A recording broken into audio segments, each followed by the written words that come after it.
अजो अपि सन्निवयात्मा भूतानामीशरो तानां प्रकृति ईश्वरोऽपि सन् मामधिष्ठाय काय सम्भ्रमात्ममायया यदा आत्माया यदा हि धर्मस्य मत्य ग्लानिर्भवति ग्लानिर्भवति भारत भारत अभ्युत्थानं उत्थानं धर्मस्य धर्मस्य तदात्मानं मानं सृजाम्यहम् त्यजाम्यहम् परित्रणाय पर साधूनां साधूनां विनाशाय च काय च दुष्कृतां दुष्कृताम् धर्म संस्थापनार्थाय संभवामि युगे युगे युगे जन्म कर्म च मे दिव्यमेवं यो वेत्ति तत्त्व तत्त्वतः त्यक्त्वा देहं पुनर्जन्म नेति मामिति सोऽर्जुन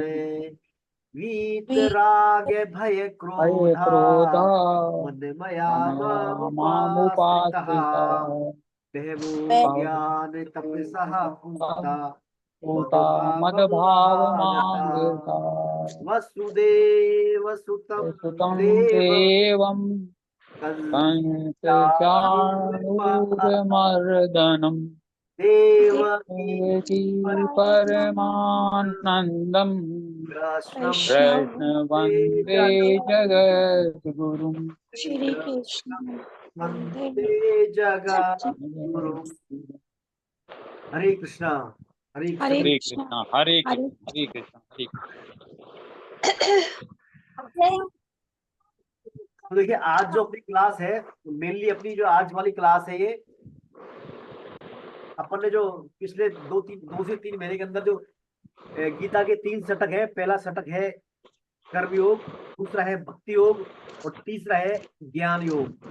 तो अपने भक्ति योग नामक षटक जो बीच का था अध्याय 7 से लेकर के 12 तक का, उसके बारे में चर्चा की है पिछली क्लासों में। अपन ने पिछली करीब 8-10-12 क्लासों में भक्ति योग के बारे में। तो भक्ति योग में देखिए मेनली भक्ति योग जो प्रकरण है गीता का हृदय है भक्ति योग। गीता का हृदय हर्ट है गीता का। यदि आपके भक्ति योग में आप जो है पारंगत हो गए या भक्ति योग को भली भांति आपने सुन लिया, समझ लिया, जान लिया और मान लिया, तो फिर आपका क्या है, कहना ही क्या फिर तो बात का। फिर आप क्या है, सब कुछ फिर जो पारंगत हो जाते हैं भगवान की भक्ति में आप पूरी तरह से। तो भक्ति योग की महिमा भगवान ने जो षटक दूसरा है अध्याय 7 से 12 तक, इसके अंदर भगवान ने भक्ति योग की महिमा का गुणगान किया है। छठवां अध्याय जब ध्यान योग का चल रहा था अपना, तो वहां पर अर्जुन को भगवान भिन्न भिन्न विधियां बता रहे थे ध्यान के बारे में। कौन सन्यासी है, कौन अनासक्त भाव से जो कर्म करता है, कर्मों की जो फल की इच्छा नहीं रखता, अग्नि का, और त्यागी है वो सन्यासी है, और किस प्रकार आपको अर्जुन जो है निर्गुण की साधना करनी है, कैसे आपको अपनाना है, कैसे देहाभिमान जो है अपनी इंद्रियों में संयम रखना है, अपना उद्धार खुद को कैसे करना है ना। कई बातें भगवान ने बताई।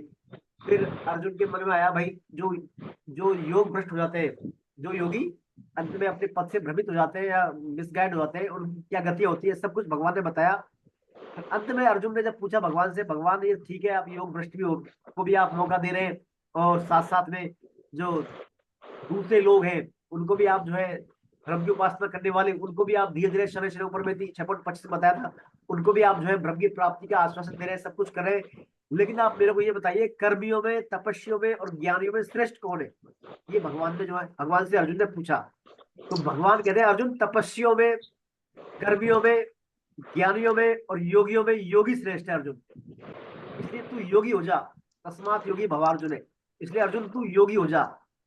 फिर और भी जब अर्जुन की जिज्ञासा थी तो भगवान कहते हैं अर्जुन योगियों में भी जो मेरे में तल्लीन मन वाला है, अपने भाव से मेरे में लगा हुआ है, मेरे पर ही आश्रय है, मेरा ही शरणागत है, वो मुझे सबसे प्रिय है। अर्थात भक्ति योगी, भक्ति योगी जो है मुझे सबसे प्रिय है, ऐसा भगवान ने 6वें अध्याय के अंत में कहा। जब भक्ति योगी मुझे प्रिय है ये बात अर्जुन को जब पता लगी, तो अर्जुन के मन में जिज्ञासा आई कि भगवान आपने कहा भक्ति योगी मुझे सबसे प्रिय है, तो भक्ति योग के बारे में थोड़ा जो है मुझे खुलासा करें आप। ऐसा अर्जुन के अंदर जिज्ञासा हुई। तो भक्ति योग का जब अर्जुन के अंदर जिज्ञासा होती है तो भगवान फिर भक्ति योग नामक षटक को बोलते हैं। इसमें क्रमशः ज्ञान विज्ञान योग, अक्षर ब्रह्म योग और राज विद्या राज गुहितम योग, के बाद भगवान फिर अपनी विभूतियां बताते हैं, जो विभूति योग आता है। फिर भगवान का विश्व रूप दर्शन योग, विश्व रूप का दर्शन कराते हैं भगवान। और विश्व रूप दर्शन योग के बाद फिर भगवान वास्तव में भक्ति योग के बारे में जो पूरा एनालिसिस करते हैं कि मेरा जो भक्ति है, मेरे में भक्ति करने वाला है वो, और जो मेरा अंश है, मेरा जो ब्रह्म है, तेज का अंश है, ब्रह्म अविनाशी फॉर्म में जो हर जगह व्याप्त हुए संसार में निराकार फॉर्म में, उसकी साधना करता है। उन दोनों का भगवान विश्लेषण करते हैं। और फिर उनकी आपस में विश्लेषण करने के बाद कौन उत्तम योग में है, कौन सी पद्धति सहज है, सरल है, और उनका परिणाम क्या होते हैं, और परिणामों के फलस्वरूप मेरे सिद्ध भक्तों में क्या क्या लक्षण होते हैं, ये बात भगवान सब बताते हैं। तो आइए पर शुरू करते हैं क्रम से, इसके संक्षिप्त में लेंगे। आज भगवान ने भक्ति योग की शुरुआत की थी ज्ञान विज्ञान योग से। तो ज्ञान विज्ञान योग से भगवान ने भक्ति योग की शुरुआत की थी। तो भगवान कहते हैं अर्जुन, तू मुझ में आसक्त होकर, मुझ में आसक्त होकर, बोल रहे हैं कोई, इंदिरा जी कुछ बोल रही हैं आप?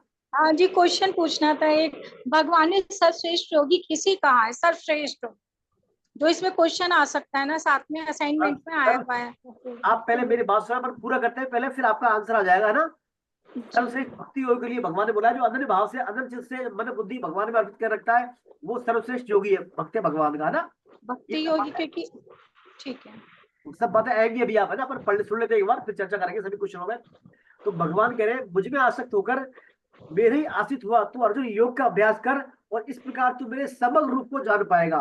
समग्र रूप मींस मेरे जो सब जगह व्याप्त है, हर कण कण में, हर जगह व्याप्त है, तेरे सामने भी है सब जगह, उस रूप को तू जो है जान पाएगा अर्जुन। ऐसा अर्जुन से भगवान कह रहे हैं। फिर भगवान ने कहा अर्जुन तू अब मैं तेरे लिए जो ये विज्ञानशील ज्ञान को कहूंगा, विज्ञानशील ज्ञान अर्थात ज्ञान तो है, सब कुछ भगवान है, सब जगह भगवान व्याप्त है, कण कण में भगवान है, हर जगह पूरे संसार में भगवान व्याप्त है, ये जानकारी होना, ऐसा जानना क्या है? ज्ञान। और फिर इसके अलावा कुछ है ही नहीं, भगवान के अलावा संसार में, भगवान के अलावा कुछ है ही नहीं, ये है विज्ञान। तो भगवान ज्ञान और विज्ञान दोनों की बात बता रहे हैं, अर्थात समग्र रूप से हो गया बात, समग्र रूप से भगवान अपना परिचय दे रहे हैं अर्जुन को। भगवान कहते हैं मैं तेरे लिए ज्ञान से विज्ञान कहूंगा, इसको जानने के बाद तेरे लिए अर्जुन कुछ भी शेष नहीं रह जाएगा।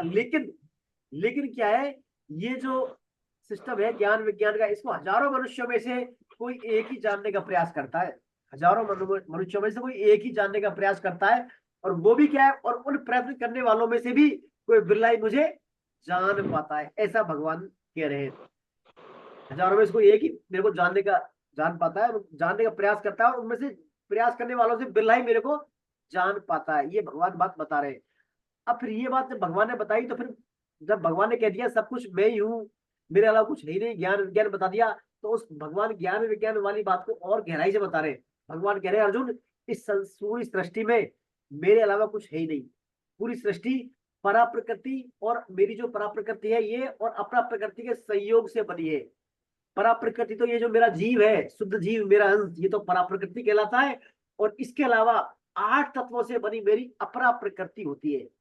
अपरा प्रकृति तात्पर्य पृथ्वी, जल, अग्नि, वायु, आकाश, मन, बुद्धि और अहंकार, ये 8 तत्वों से मिलकर मेरी अपरा प्रकृति बनी है।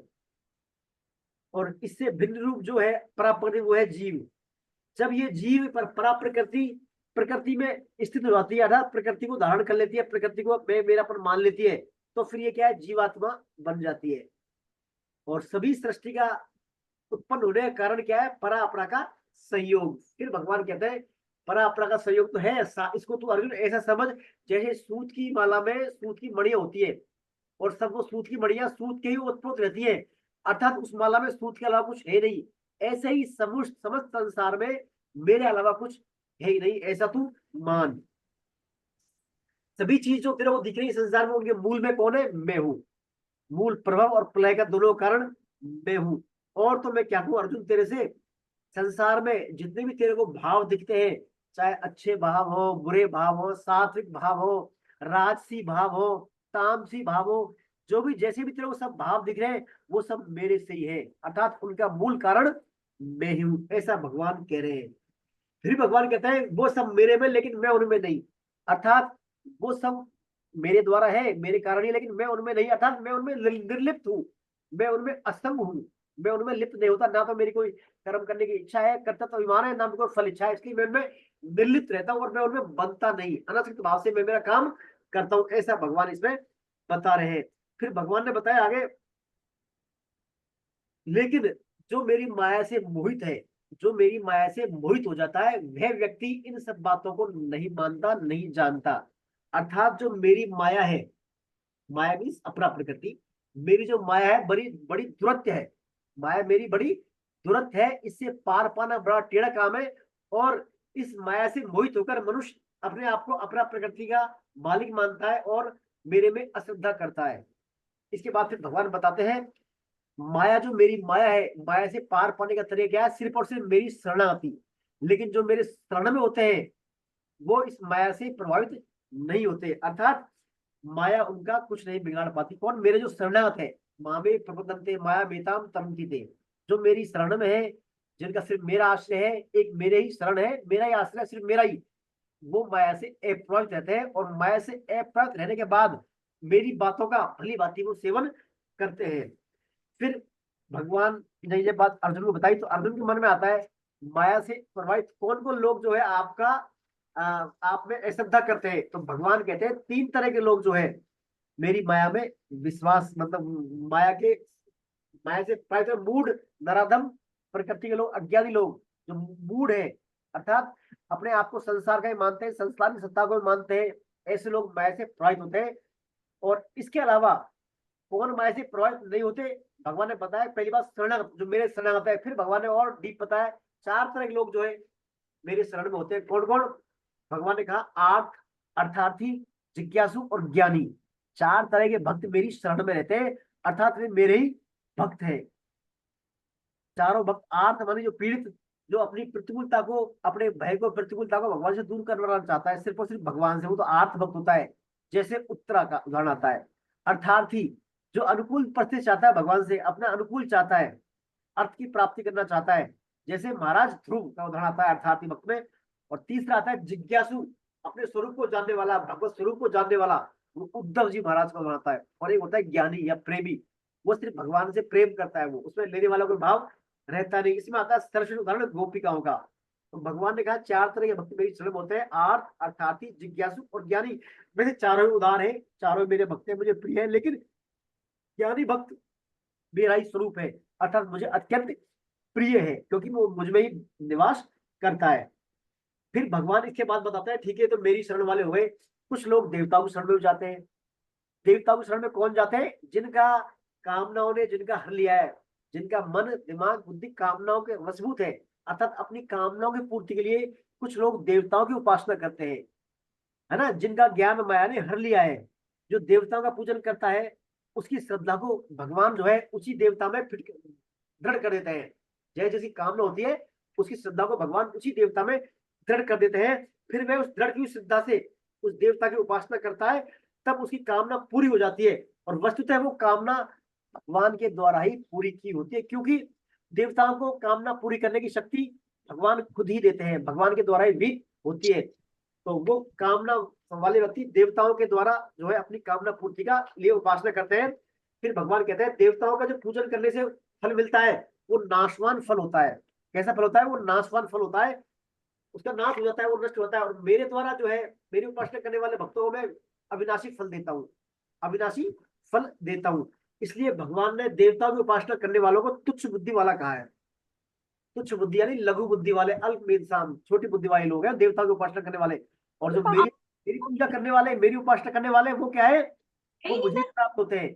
और देवताओं की पूजा करने वाले लोग देवताओं को प्राप्त होते हैं। ये बात बताते हैं। भगवान कहते हैं जो लोग इच्छा, राग, युक्त हो गए, अर्थात दृढ़वती दृढ़वती मेरा देखता ही फिर मैं रेवराम से तुम जा मोहिनी जी प्लीज डिस्टर्ब ना करें, म्यूट करें। फिर भगवान कहते हैं इच्छा और द्वेष से उत्पन्न होने वाले जो द्वंद्व भोग में पड़े लोग हैं, वो क्या भवचक्र में आश्रित है, अर्थात जो कामना वाले व्यक्ति है उनका बार बार मृत्यु संसार में आना जाना बना रहता है। इसके बाद फिर भगवान कहते हैं जो है मेरे से विमुख होना, कामना तो ठीक है, लेकिन यदि आप व्यक्ति मेरे से विमुख है तो वो सबसे बड़ा पाप है। तो सबसे बड़ा पाप भगवान मेरे से विमुख है तो वो पाप है। भगवान स्वामी जी बताया दुनिया में 1.5 तो पाप है और 1.5 पुण्य है। 1.5 पाप में पहला पाप है, 1 नंबर का 1 पाप तो है भगवान से विमुख होना, और सब फिर पाप आधे पाप में आते हैं। इसी प्रकार 1.5 पुण्यों में 1 पुण्य तो भगवान के सम्मुख होना, और बाकी और जितने भी यज्ञ, तप, दान, कर्म करते हैं सब आधे पुण्य में आते हैं। तो भगवान कहते हैं इच्छा राग दोष कामना वाले व्यक्ति सब जो है मेरे से विमुख है, और उनका बार बार संसार में आवागमन बना रहता है, और वो सबसे बड़ा पाप करते हैं मेरे से विमुख हुआ, अर्थात मेरे में अश्रद्धा रख के वो पाप के भागी बनते हैं। फिर भगवान कहते हैं अर्जुन, जो मुझे अधिभूत अध्यय और अध्यय सहित जानता है वह मुझे ही प्राप्त होता है, इसमें कोई संदेह है ही नहीं। तो ये भगवान जो है ज्ञान विज्ञान योग में बात अर्जुन को बताते हैं। ज्ञान विज्ञान मतलब अपनी समग्रता का उल्लेख करते हैं, भगवान में कहाँ कहाँ पर स्थित हूँ। देखिए भगवान यहाँ पर भक्ति का प्रकरण चल रहा है, ज्ञान विज्ञान योग में भगवान अपने बारे में बता रहे हैं अर्जुन को, वो गूढ़ बात बता रहे हैं। तो ये प्रकरण कंटिन्यू चल रहा है, लेकिन जब भगवान ने अर्जुन से कहा कि अर्जुन जो मुझे अधिभूत अधिदेव और अधियज्ञ सहित जानता है, अधियज्ञ सहित जानता है वो मुझे ही प्राप्त होता है, अर्थात जो मेरे लिए कर्म करता है वो है ना वो मुझे प्राप्त है।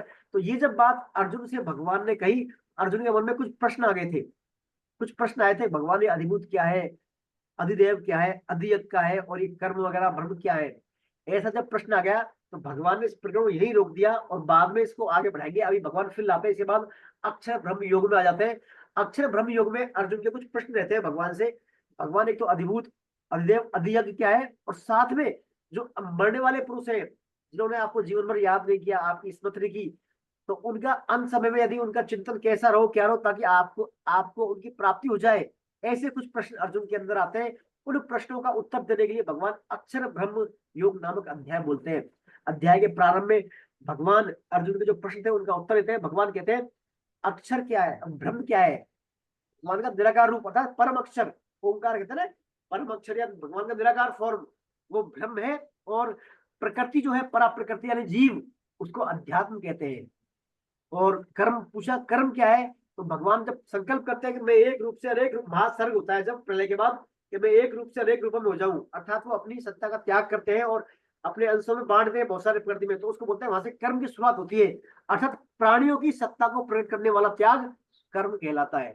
तो भगवान कहते हैं परम अक्षर ब्रह्म है, मेरा जो अंश जीव है अर्थात परा प्रकृति अध्यात्म है, और प्राणियों की सत्ता को प्रकट करने वाला त्याग कर्म है, और जो नाशवान पदार्थ दिख रहे हैं पंच महाभौतिक जो प्रकृति है ये है अधिभूत, और ब्रह्म कौन है, ब्रह्मा, ब्रह्मा अधिदेव है ना, और सबके हृदय में निवास करने वाला परमात्मा रूपी मैं विष्णु कौन हूँ, अधियज्ञ हूँ। तो ये 5 प्रश्न का उत्तर भगवान देते हैं, मैं ही अधियज्ञ हूँ। फिर अंतकाल के बारे में जब अर्जुन पूछते हैं अंतकाल वाले मनुष्यों के चिंतन में कैसे आते हैं आप, तो भगवान दो प्रकार से इसका उत्तर देते हैं। पहले तो कहते हैं भगवान अंत समय में जो जिसका भाव रहता है, जिस भाव को प्राप्त रहता है, भाव चिंतन उसका किसी योनि को जो है वो प्राप्त होता है। दूसरा, यदि अंतकाल में वो मेरा स्मरण कर ले, अंतकाल में व्यक्ति मेरा स्मरण कर ले तो वो मुझे ही प्राप्त होगा निसंदेह है। क्या कहते हैं भगवान, यदि अंतकाल में उसने मेरा स्मरण कर लिया तो निसंदेह वो मुझे ही प्राप्त होगा। इसलिए अर्जुन तू सब समय मन और बुद्धि मुझ में अर्पित कर और मेरा स्मरण कर, और तेरा कर्तव्य कर, वो भी युद्ध भी कर, तू युद्ध भी कर और मन बुद्धि मेरे में लगा, मन से मेरा चिंतन कर और बुद्धि से मेरे प्राप्ति का निश्चय कर, इस प्रकार तू मुझे ही प्राप्त होगा। ये भगवान बात अर्जुन को बताते हैं, सुपर सूत्र बताते हैं। अंत समय में सिर्फ जो है तू मन और बुद्धि मेरे में लगा और अपना कर्तव्य कर्म भी कर, अर्थात युद्ध भी कर, तू अर्जुन युद्ध तो कर लेकिन मन बुद्धि में मेरा चिंतन रख, इससे क्या होगा, तू मुझे ही प्राप्त होगा। फिर भगवान कहते हैं जो है आप अर्जुन तू निर्गुण निराकार की प्राप्ति भी कर सकता है और सगुण साकार की प्राप्ति भी कर सकता है, दोनों ही है, लेकिन अनन्य चित्त वाला मनुष्य जो है, अनन्य चित्त वाला अनन्य भाव से मेरा चिंतन करता है, अर्थात सतत रूप से प्रातः जागने से लेकर रात को सोने तक मेरा चिंतन बना रहे, मेरी स्मृति बनी रहे, हर क्रिया में हर वस्तु में मेरी स्मृति बन रहे, तो ऐसे योगियों के लिए मैं सुलभ हूँ, ऐसे योगियों के लिए मैं सुलभ हूँ। 8.14 में भगवान कहते हैं मैं ऐसे योगियों के लिए सुलभ हूँ। फिर इसके बाद भगवान बताते हैं सुलभ तो वह अन्य योगियों के लिए। फिर भगवान कहते हैं कि महात्मा लोग जो है, जो महात्मा लोग हैं, ऐसा करने वाले जो महात्मा लोग हैं, मुझे प्राप्त होकर वो क्या है, बार बार इस दुखांत रूपी संसार में या पुनर्जन्म को प्राप्त नहीं होते, अर्थात दुखों वाले शरीर जो है मानव दुखों वाले योनियां प्राप्त नहीं करते, वो ना इनके संसार में जन्म होता न वह आवागमन होता बार बार, अर्थात वो मुझे ही प्राप्त होते हैं महात्मा लोग, क्योंकि वो परम सिद्धि को प्राप्त हो गए हैं। ऐसे लोग, ऐसे कैसे लोग, अनन्य चित्त वाले, अनन्य चेता वाले लोग मेरे को प्राप्त हो गए। फिर भगवान कहते हैं यदि आपने कामना है अर्जुन, कामना करने वाले लोग हैं, तो कामना करने वाले लोग या देवताओं की उपासना करने वाले लोग ज्यादा से ज्यादा ब्रह्मलोक तक को प्राप्त हो सकते हैं। ब्रह्मलोक होता है मृत्यु लोक के बाद स्वर्ग लोक होता है, देवताओं के लोग आते हैं, फिर अजान देवताओं के लोग, फिर आता है इंद्रलोक, फिर स्वर्गलोक, फिर आता है ब्रह्मलोक सबसे टॉप में, उनसे ऊपर भगवान के धाम आते हैं। तो ब्रह्मलोक तक के जो लोग पुनरावर्ती कहे गए वहां, अर्थात वहां भी चले जाओगे आपको वापस आना पड़ेगा। देखिए देवताओं के हाथ में ज्यादा से ज्यादा इतनी पावर है, वो उस व्यक्ति को ज्यादा से ज्यादा अपने लोक में ले सकते हैं बस। लेकिन भगवान क्या कह रहे हैं, चूंकि ब्रह्मलोक तक के लोग क्या है, पुनरावर्ती है, अर्थात आने जाने वाले हैं, तो वहां तक के लोगों को आना पड़ता है वापस। लेकिन जो मेरे लोक में आ जाता है एक बार, मेरे धाम को आ जाता है, वो वापस फिर नहीं आता, उसका पुनर्जन्म कभी फिर नहीं होता। फिर भगवान कहते हैं ब्रह्मलोक के समय की अवधि क्या है, बहुत लंबी है। वहां पर एक दिन अथवा एक रात क्या है, 1000 चतुर्युगी वाले होते हैं। जैसे एक सतयुग, द्वापर, त्रेता, कली, चारों मिला के एक चतुर्युग होता है, ऐसे 1000 चतुर्युग के बराबर वहां एक दिन होता है और एक रात होती है। ऐसे ब्रह्मा जी की आयु 100 साल होती है, ऐसे ब्रह्मा जी की 100 साल होती है। तो ऐसा ब्रह्मलोक है, वहां पर बहुत कई गुना सुख है। तो लेकिन भगवान कह रहे हैं वहां पर भी यदि आप चल जाओगे तो वहां से भी आपको वापिस आना पड़ेगा मृत्यु लोक में, क्योंकि पुनरावर्ती लोक है सब वो, है ना। ये बात भगवान इसमें बताते हैं। फिर भगवान कुछ जो है इसमें बताते हैं, कुछ मार्गों का वर्णन करते हैं। मार्गों का, जो सकामी लोग होते हैं, सकामी लोग जाते हैं कामना करने वाले लोग, वो क्या कहते हैं, यदि वो कृष्ण पक्ष में यदि वो जाते हैं, कृष्ण पक्ष में यदि जाते हैं तो वो क्या है, फिर लौट के आते हैं। भगवान उन मार्गों का वर्णन करते हैं जिनके द्वारा संसार में लौट रहे आते हैं, कृष्ण पक्ष में लौट रहे आते हैं और सुख पक्ष में जाते हैं, वो वापस नहीं आते। सकाम करने वाले लोग उस अंदर में कहते हैं भगवान। लेकिन जो भगवान का भक्त है, योगी है, उसके लिए कोई इसमें बात नहीं है। जब चाहे जब भगवान के द्वार उसके लिए खुले रहते हैं। कुछ गतियों के बारे में भगवान बताता है यहाँ पर। लेकिन भगवान का भक्त है, भगवान का अनन्य भक्त है, मन बुद्धि भगवान में अर्पित करने वाला है, भगवान की बातों को आचरण में लाने वाला है और भगवान की बातों में श्रद्धा करने वाला है, रुचि करने वाला है, तो उसके लिए तो इसमें कोई बाउंडेशन है नहीं। भगवान हम हर समय भगवान के दरबार उसके लिए खुले रहते हैं। देखिए इसमें 3 बात है, आपकी रुचि, आपकी श्रद्धा और विश्वास और योग्यता। ये चारों बातें यदि आप में होंगी ना, भगवान के प्रति रुचि हो आपकी, श्रद्धा, विश्वास और योग्यता। योग्यता से तात्पर्य आप में योग्यता हो, अर्थात आप में ये करना चाहते हो अंदर से आप। देखिए रुचि यदि आप में होगी, भगवान में यदि आपकी रुचि होगी, तो भगवान में रुचि होने से मन लगेगा। क्या लगेगा, आपका मन लगेगा, रुचि होगी तो। और आप में रुचि के बाद श्रद्धा विश्वास होंगे तो भगवान में बुद्धि लगेगी आपकी। फिर भगवान क्या लगेगी, बुद्धि लगेगी। श्रद्धा विश्वास होंगे तो, और योग्यता होगी आप में, तो ये बातें फिर आपके समझ में आ जाएंगी। सब बातें ये भगवान की बातें समझ में भी आ जाएंगी, और सब समझ में बातें आ जाएंगी, फिर तो कहना ही क्या, फिर तो आपका काम बन गया। तो मेन बात, आप में रुचि भगवान में हो, आपकी श्रद्धा भगवान में हो, विश्वास भगवान में हो, तो सब बातें फिर अपने आप बन जाती है। उनके लिए फिर कोई बाउंडेशन नहीं है। जब चाहे जब भगवान उनके लिए तैयार रहते हैं। भगवान उनके लिए हमेशा, भगवान उनके लिए बाह फैलाकर तैयार रहते हैं भक्तों के लिए। बस देर क्या है, अपनी तरफ से दे रहे हैं, अपने माना, अपना जिस दिन मान लिया भगवान अभी है, हाँ है, तो भगवान तैयार बैठे हैं वहां।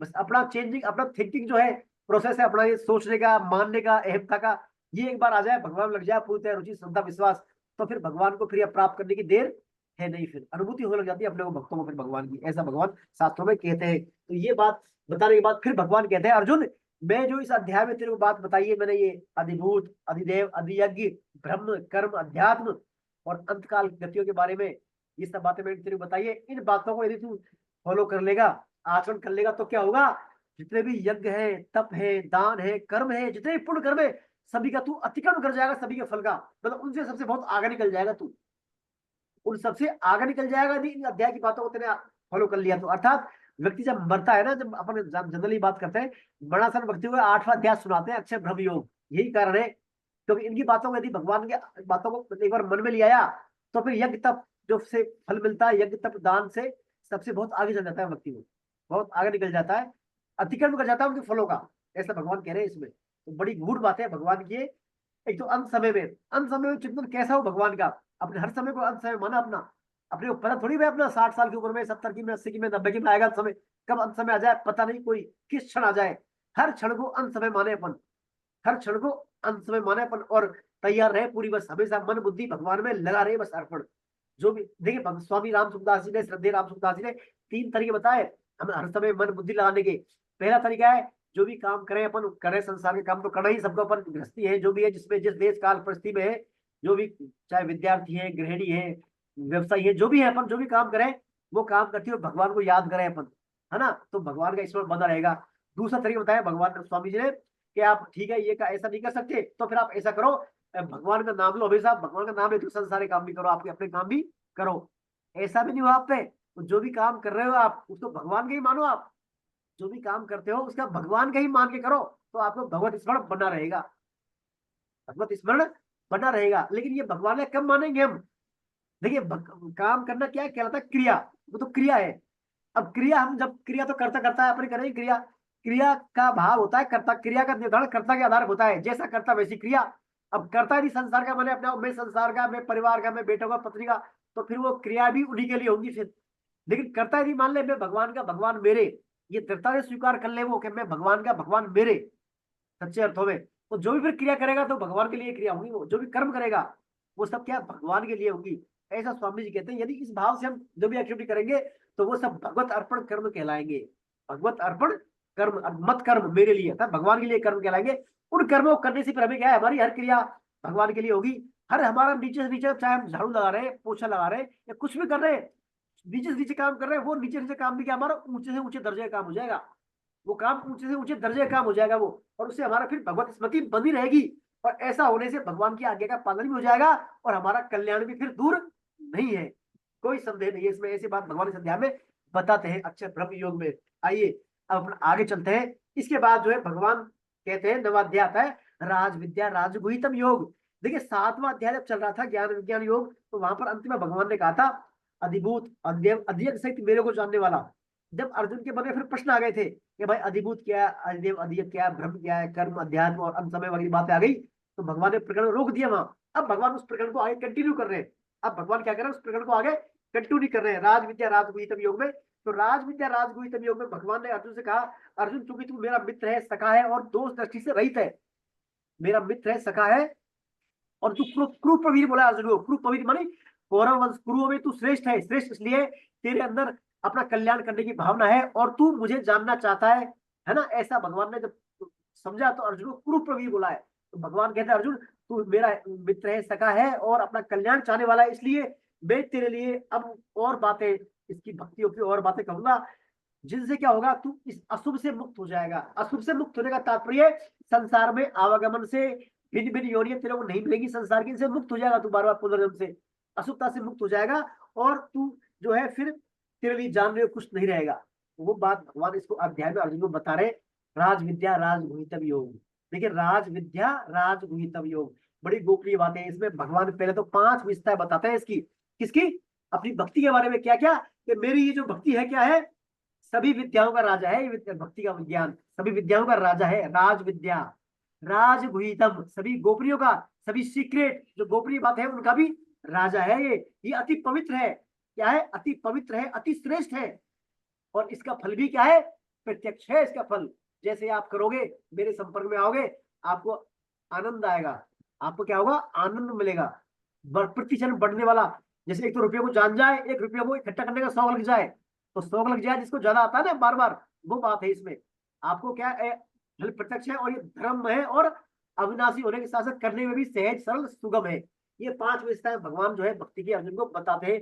इसके बाद फिर भगवान कहते हैं अर्जुन ये सब 5 बातें हैं, ये तेरे लिए बताई मैंने, लेकिन तेरे अलावा जो इस सर्वोपरि विद्या पर श्रद्धा नहीं रखते ना, विश्वास नहीं करते इन बातों पर, वो क्या है, भव चक्र में बार बार उनका आना जाना लगा रहता है, बार बार आते जाते रहते हैं संसार में। क्योंकि क्यों, इन बातों पर वो विश्वास नहीं करते।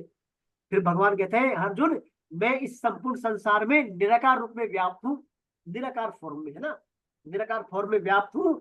सारे प्राणी मुझ में स्थित है लेकिन मैं उनमें स्थित नहीं हूँ, अर्थात मैं निर्लिप्त हूँ, असंग हूँ, असंगतता वाली बात है, मैं उनमें असंग हूँ, वे प्राणी मुझ में नहीं है। संपूर्ण प्राणी को उत्पन्न करने वाला, सभी प्राणियों का पालन पोषण करने वाला और सभी प्राणियों का जो है मेरा स्वरूप उन प्राणियों में स्थित है। देखिए मैं सभी का पालन पोषण करने वाला, भगवान कह रहे हैं मैं सभी का पालन पोषण करने वाला, सभी का संहार करने वाला, मैं संसार में निराकार रूप से व्याप्त हूँ। भगवान बहुत गहरी बात बता रहे हैं अर्जुन को, मैं सभी का पालन पोषण करने वाला हूँ। आपके एग्जाम में आता है ऐसे क्वेश्चन, ध्यान सुने आप, मैं सभी का पालन पोषण करने वाला, सभी का संहार करने वाला और सभी में संसार में निराकार फॉर्म से, निराकार से व्याप्त हूं मैं, ऐसा भगवान बता रहे हैं। फिर भगवान कह रहे हैं महाप्रलय और महासर्ग, अर्थात मैं ही तो महाप्रलय करता हूँ, सृष्टि का मतलब संहार करता हूँ, और महासर्ग सृष्टि का क्रिएशन, सृष्टि की रचना मैं ही करता हूँ। और मैं क्या करता हूँ, जब महासर्ग होता है, प्रकृति रचना होती है, तो महाप्रलय के दरमियान जो लोग समाते हैं मेरी सृष्टि में, जो जो गुण कर्म को लेकर समाते हैं, उन गुण कर्मों के आधार पर मैं उनको भिन्न भिन्न योनियां प्रदान करता हूँ। अर्थात अपने सूक्ष्म शरीर और कारण शरीर को लेकर जो व्यक्ति जाते हैं, देह छोड़ते हैं, उनको अगले जन्म में मैं उसी के अनुसार योनि प्रदान करता हूं, उनके गुण कर्म संस्कार के अनुसार। लेकिन मैं इन सभी संसार रचना रूपी कर्मों में अनासक्त रहता हूं, अर्थात ये मेरे को बांधते नहीं है। और व्यक्ति क्या होता है, बन जाता है। देखिए, भगवान के अधीन प्रकृति है और अपन प्रकृति के अधीन है। भगवान यहाँ पर यही कहना चाह रहे हैं, ये जो प्रकृति है मेरे अधीन है, मैं इस प्रकृति की मेरी अध्यक्षता में प्रकृति काम करती है।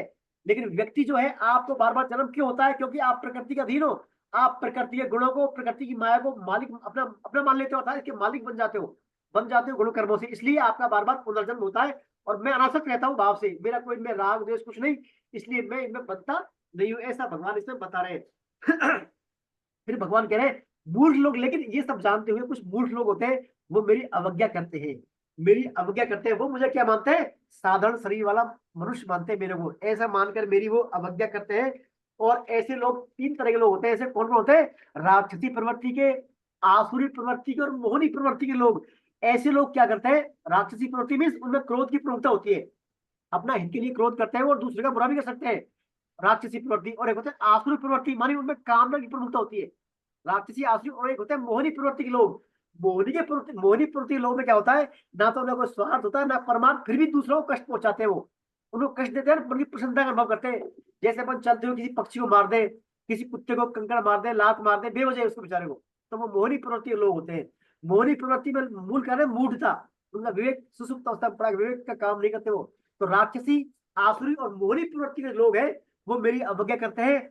अवज्ञा करने का फल क्या होता है? उनके सारे शुभ कर्म और उनकी सभी आशाएं और उनका ज्ञान क्या व्यर्थ है। सभी शुभ कर्म व्यर्थ है, उनके सभी जो आशाएं पाले बैठे हैं वो सब व्यर्थ है, और सभी उनके कर्म भी, ज्ञान भी क्या है? व्यर्थ है। इसलिए अर्जुन, इससे क्या है? मोहनी प्रवृत्ति और ये मेरे प्राप्त होकर बार बार भवचक्र में आते रहते हैं। फिर भगवान बताते हैं अपने भजन करने वालों में, जो मेरा भजन करते हैं उनके बारे में भगवान कहते हैं, जो देवी प्रकृति का आश्रय लेते हैं। देवी प्रकृति मीन्स भगवान के भगवत गुणों का, भगवान के जो देवी संपदा गुण है ना, अच्छे गुण, देवोटी वाले गुणों का, उनका आश्रय थे। ऐसे अनन्य मन वाले महात्मा लोग मुझको संपूर्ण प्राणियों का आदि और अविनाशी जानकर मेरा ही भजन करते हैं। ऐसे लोग, और वो लोग क्या है? प्रेम से मेरा कीर्तन करते हैं, मुझे नमस्कार करते हैं और निरंतर मेरी उपासना करते हैं। और लेकिन उनकी उपासना वो ढंग भले अलग अलग हो सकता है, पर क्योंकि सब कुछ मैं हूं, इसलिए उनकी उपासनाओं के द्वारा मेरी ही पूजा होती है। अलग ढंग कैसे? कोई कीर्तन करे भगवान का, कोई भजन करे, कोई राम रूप में करे, कोई कृष्ण रूप में करे, कोई किस रूप में करे, अलग अलग रूप में, लेकिन उपासना करे वो सर्वोच्च भगवान की। भिन्न भिन्न पथ, चाहे सर्वगुण निर्गुण कैसे भी करे, लेकिन तो उनको क्या अंतोगत होती किसकी उपासना है? भगवान की। फिर भगवान कहते हैं ऐसा करते हैं, तो फिर मैं उनके लिए क्या करता हूँ? तो भगवान बताते हैं मैं संपूर्ण संसार के लिए सूर्य के रूप में तपता हूँ, सूर्य के रूप में तपता हूँ, जल को ग्रहण करता हूँ और उसको शुद्ध करके वर्षा के रूप में बरसा देता हूँ। अर्जुन, अमृति में हूँ, मृत्यु भी में हूँ, सत असत और सत असत परे जो कुछ है वो सब कुछ मैं ही हूँ। अर्जुन, भगवान ने अपना भेद खोल दिया। देखिए, सिर्फ गीता में भगवान अपना भेद खोलते हैं। और जो भी ग्रंथ पढ़ेंगे, किसी भी ग्रंथ को पढ़ेंगे आप, दुनिया में कहीं भी देख लीजिए आप, मैं भगवान का प्रतिनिधि हूँ, अल्लाह का बंदा हूँ, गॉड का रिप्रेजेंटेटिव हूँ, ये हूँ, लेकिन यह भगवान ठोकर करे मैं ही अर्जुन, मैं ही समस्त से कारण हूँ, मैं ही मृत्यु हूँ, मैं ही जीवन हूँ, मैं ही सत हूँ, मैं ही असत हूँ, और मैं ही सत असत्य पर जो भी कुछ है कुछ मैं ही हूँ, सब कुछ मैं ही हूँ, सब कुछ मेरे उत्प्रोत है, मेरे अलावा कुछ है ही नहीं। अर्जुन, ऐसी बात भगवान यहाँ पर भेद खोल रहे हैं। फिर भगवान कह रहे हैं, फिर भगवान सकामी लोगों के बारे में बता रहे हैं। ये जो सकामी लोग हैं, जो वेद में कहे हुए सकाम कर्म को फॉलो करते हैं, ऐसे लोग क्या करते हैं? बार बार सकाम लोगों के कारण सकाम उपासना करते हैं, और बार बार उनका स्वर्ग में आना जाना लगा रहता है, और बार बार स्वर्ग में जाके वो बार बार मृत्यु लोग को गता गतम काम कामा लवन थे, बार बार उनका आना जाना, मृत्यु लोक में आना जाना बना रहता है, जब तक उनके पुण्य क्षीण होते हैं, वापस आते हैं और फिर सकामी पुण्य करते हैं, फिर स्वर्ग लोगों में जाते हैं पुण्य भोगने के लिए, फिर जैसे पुण्य क्षीण हुए वापस मृत्यु लोक में आते हैं। तो वेद में कहे हुए, वेद में देखिए 3 बातें, कर्मकांड, उपासना कांड और ज्ञान कांड। सकामी लोग क्या करते हैं? कर्म कांड को फॉलो करते हैं, ताकि हमें जैसे ये करेंगे तो सुंदर पत्नी मिल जाएगी, ये करेंगे धन मिल जाएगा, मान बढ़ाई मिल जाएगी। तो ऐसे सकामी लोग समझ भगवान कह रहे हैं, ऐसे लोग क्या है अर्जुन? बार बार अपने पुण्यों के फलस्वरूप सकाम पुण्यों के फलस्वरूप स्वर्ग लोक में जाते हैं, और जैसे उनके पुण्य क्षीण होते हैं वापस वो मृत्यु लोक में आ जाते हैं। उनका बार बार आना जाना बना रहता है, संसार के आवागमन में घूमते रहते हैं वो लोग ने। परंतु जो अनन्य भाव से मेरा चिंतन करते हैं, अनन्या चिंतन तो माम जना पर्युपासते, जो अनन्य भाव से मेरी चिंतन करते हैं, मेरी उपासना करते हैं, उन भक्तों का योगक्षेम मैं वहन करता हूँ। उनको कुछ कामना करने की जरूरत है नहीं, उनको कामना करने की जरूरत है ही नहीं। योगक्षेम अर्थात उनको प्राप्ति की प्राप्ति और प्राप्ति की रक्षा कौन करता है? मैं करता हूँ उनकी। उनको चिंता करने की जरूरत नहीं है, उनको क्या चाहिए वो मैं दूंगा, और जो है उसकी रक्षा भी मैं करूंगा। जो मेरा अंदर भाव से चिंतन करते हैं, अर्थात मन बुद्धि मुझ में अर्पित किए रहते हैं, अंदर भाव से अव्यभिचार रूप से मेरी जो है उपासना करते हैं, सिर्फ और सिर्फ मेरा आश्रय, मेरे ही आश्रित रहते हैं, उनका योगक्षेम मैं वहन करता हूँ। उनको जरूरत भी नहीं है कामना करने की। ये करने के बाद फिर भगवान इसमें देवी देवताओं की उपासना के बारे में बताते हैं। अर्जुन, जो लोग दूसरे देवी देवता की उपासना करते हैं, जो लोग दूसरे देवी देवता की उपासना किसी कामना के कारण करते हैं, तो उनकी कामना भी पूर्ति होती है, वो कामना पूर्ति मैं करता हूँ। लेकिन जो उनकी उपासना है वो अविधि पूर्वक मानी जाती है। क्यों? क्योंकि ऐसे लोग क्या करते हैं, मेरे से अलग उनकी सत्ता मानते हैं देवी देवताओं की। वो देवी देवताओं की सत्ताओं को मेरे से अलग मानते हैं, अर्थात उनको अलग समझते हैं मेरे से, है मेरे ही अंश, वो मेरे द्वारा ही उनकी कामना पूर्ति की जाती है उनके द्वारा। लेकिन वो ऐसा करने पर वो उनके लोगों को प्राप्त होते हैं, देवताओं के लोगों को, भूत प्रेतों की पूजा करने वाले भूत प्रेतों के लोग प्राप्त होते हैं लोगों को। और लेकिन ऐसे लोग क्या है, मुझे तब से नहीं जानते, और ऐसी उपासना करने के कारण उनका पतन हो जाता है। फिर वो पतन के मार्ग पर अग्रसर होते हैं। अल्प बुद्धि वाले भी गाय भगवान उनको। तो भगवान यहाँ पर कह रहे हैं, सकाम भाव से देवता के जो उपासक वो देवता को प्राप्त होते हैं, और पितरों को उपासक पितरों को प्राप्त होते हैं, और भूत प्रेतों को उपासक भूत प्रेतों को प्राप्त होते हैं। परंतु मेरा पूजन करने वाला उपासक मुझे ही प्राप्त होता है। ये बात भगवान बता रहे हैं। फिर भगवान कह रहे हैं, अर्जुन मेरी उपासना करने वाले मुझे ही प्राप्त होते हैं। तो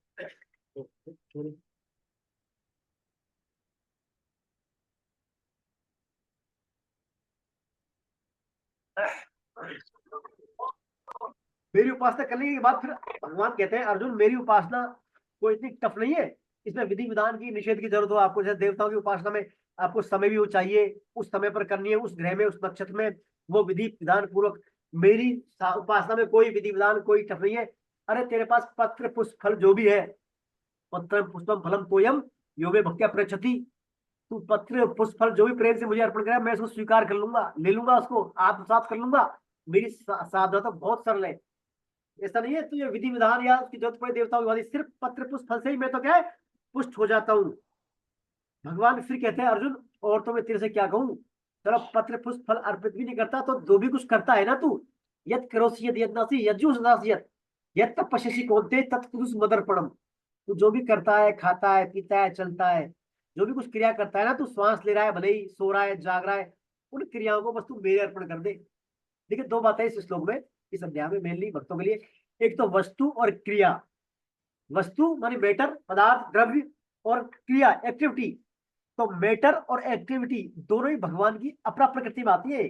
भगवान की है अपना प्रकृति, भाई पृथ्वी जल अग्नि वायु आकाश से बना होता है द्रव्य, वो अपना प्रकृति भगवान की है। और एक्टिविटी क्रिया भी क्रिया पर किससे करते हैं? अपने इंद्रियों से, मन बुद्धि अहंकार से, इनके द्वारा दे लेते ना, तो यही भगवान की है। तो भगवान कहते हैं भाई और कुछ नहीं, तो वस्तु है, वस्तुओं को तू मुझे दे दे, है तो मेरी है, बस तू भाव कर दे मेरा देने का।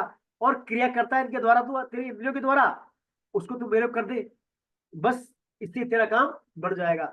जो भी तू खाता है, पीता है, चलता है, उठता है, बैठता है, वही कर दे मेरे को तू, उससे भी मुझे को प्राप्त हो जाएगा तू, है ना। वस्तु भी कर दे अर्पण मेरी लेकिन अर्पण तेरा पूरा होना चाहिए, तेरा तुझको अर्पण वाला भाव से कर दे तू मेरे लिए, उससे क्या होगा, तू मुझे प्राप्त हो जाएगा। भगवान कहते हैं ऐसा करने वाले व्यक्तियों को मैं मुक्त कर देता हूँ, मतलब संसार से वो आवागमन से मुक्त हो जाते हैं। परंतु जो भगवान को समर्पित नहीं होते, जो लोग भगवान को समर्पित नहीं करते हैं क्रिया को, वस्तुओं को, उनको भगवान फिर क्या है, संसार में उनका आवागमन बना रहता है। तो इसमें तो भगवान क्या दयालु दिखा रहे हैं, दया कर रहे हैं। भगवान क्या कह रहे हैं, मैं सबके प्रति समान हूँ। फिर भगवान कह रहे हैं मैं सबके प्रति समान हूँ, है ना। समयम सर्वभूतेषु न मे देशो अस्ति न प्रिय, ना मेरे लिए कोई प्रिय है ना कोई मेरा देश है। परंतु जो प्रेम को मेरा भजन करते हैं उनके लिए सुविधा है, वस्तु क्रिया कर दो अर्पित मेरे को, मुझे प्राप्त हो जाओगे।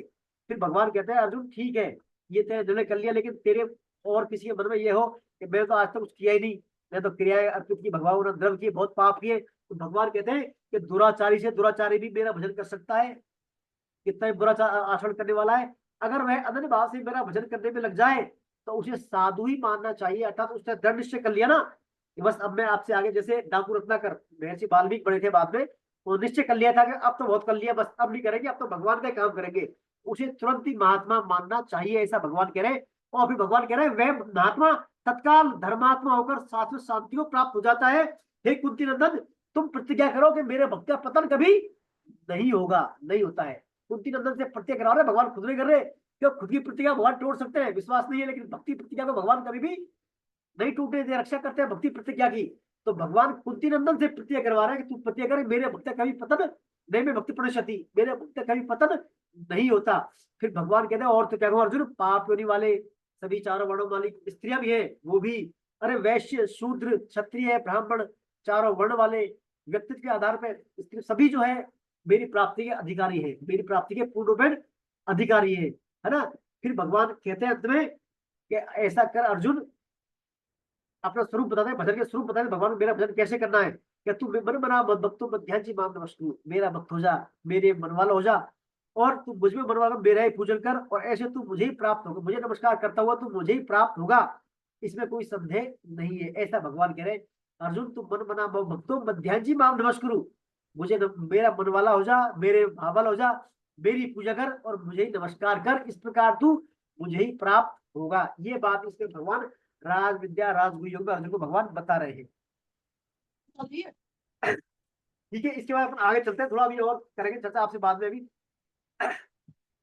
इसके बाद भगवान ने जब अर्जुन से कहा कि मुझे मन वाला हो जा, मुझे बुद्धि वाला हो जा, अपने भजन का स्वरूप बताया है ना, कि तू मन लगा ले, क्रियाओं को मेरे अर्पित कर दे, पत्र पुष्प फल भी वस्तुओं को अर्पित कर दे, मेरे परायण हो जा, मुझे नमस्कार कर, सभी विधान को मेरा मंगलमय विधान मानकर बैठना है होगा। ऐसा भगवान ने जब अर्जुन से कहा, तो फिर भगवान क्या है, बड़े उसमें आ गए, फिर बड़े भाव में आ गए अर्जुन के प्रति, और भाव भेद खोल रहे भगवान। भगवान कह रहे भाई अर्जुन, मेरे जो है ना, मेरे इसको मेरे प्रकट जो होने का, जो मैं प्रकट होता हूँ संसार में, ना तो देवता जानते हैं इसको, ना इसको महेश जानते हैं, क्योंकि मैं सबका आदि हूँ, मैं सभी का सोर्स हूँ, सभी का स्रोत हूँ, मैं सब मेरे से उत्पन्न हुए हैं। ऐसा भगवान कह रहे। देखिए भगवान क्या कारण, भगवान कारण है, और वो ऋषि या महर्षि करण है उसके, तो करण कारण के बारे में नहीं जान सकता। जैसे अपन है, मान लीजिए अपने माता पिता है, अपन अपने माता पिता है, तो अपन को माता पिता के जन्म के बारे में, विवाह के बारे में पता है क्या? नहीं जान सकते अपन, क्योंकि अपन तो उनके करण, अपन उनके क्या है नहीं जान सकते। अपन वो अपने आदि है, अपने क्या है सोर्स है वो। तो ऐसे ही देवताओं के महर्षियों के स्रोत कौन है? भगवान। तो भगवान के प्रकट होने को कब हुए कि वो देवता नहीं जानते, ऐसा भगवान यहाँ पर बता रहे हैं। फिर भगवान कह रहे हैं लेकिन जो लोग, जो व्यक्ति मुझे अजन्मा अविनाशी तीनों लोगों का महान ईश्वर मानते हुए मुझे स्वीकार कर लेते हैं, ईश्वर स्वीकार करते हैं, ऐसे लोग क्या होता है, सभी पापों से मुक्त हो जाते हैं। ऐसे लोग क्या होता है, सभी पापों से मुक्त हो जाते हैं। फिर भगवान कहते हैं अरे अर्जुन, ये बुद्धि सम्मोह है, और बहुत सारे 20 गुण बताए भगवान ने, 20 विभूतियां बताई, ये सब विभूतियां मुझसे ही है, ज्ञान बुद्धि सम्मोह है, ऐसे करके 20 विभूतियां भगवान ने बताई, ये सब मेरे से ही है। और फिर भगवान कहते हैं जो मेरी विभूतियां हैं, विभूति युग चल रहा है, भगवान बता रहे विभूतियां अपने ईश्वरीय विभूतियां।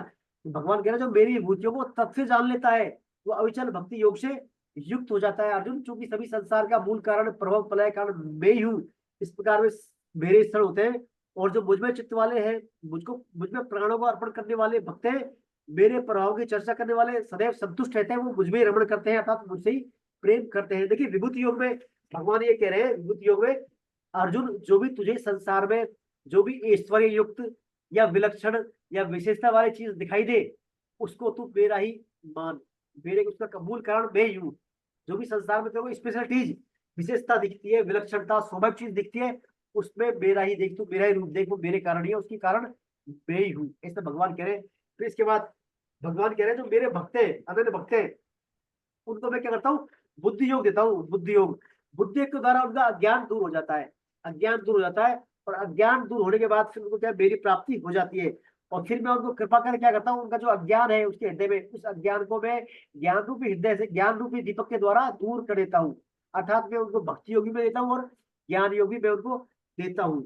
इसलिए भगवान बता रहे हैं यहाँ पर, अर्जुन जो भी तुझे विभूति दिखती है, जो भी तुझे संसार में विलक्षणता आती है, उसको मेरा ही मान और मेरा ही चिंतन करना चाहिए तेरे को। ये संक्षिप्त में लेते हैं इसको ध्यान को। विभूति भगवान ने बहुत सारी विभूति बताई, अपनी पृथ्वी की पवित्र गंध में हूँ, तपस्या का तेज में हूँ, बुद्धिमानों की बुद्धि में हूँ, काम के धर्म के अविरुद्ध काम में हूँ, है ना, और जो है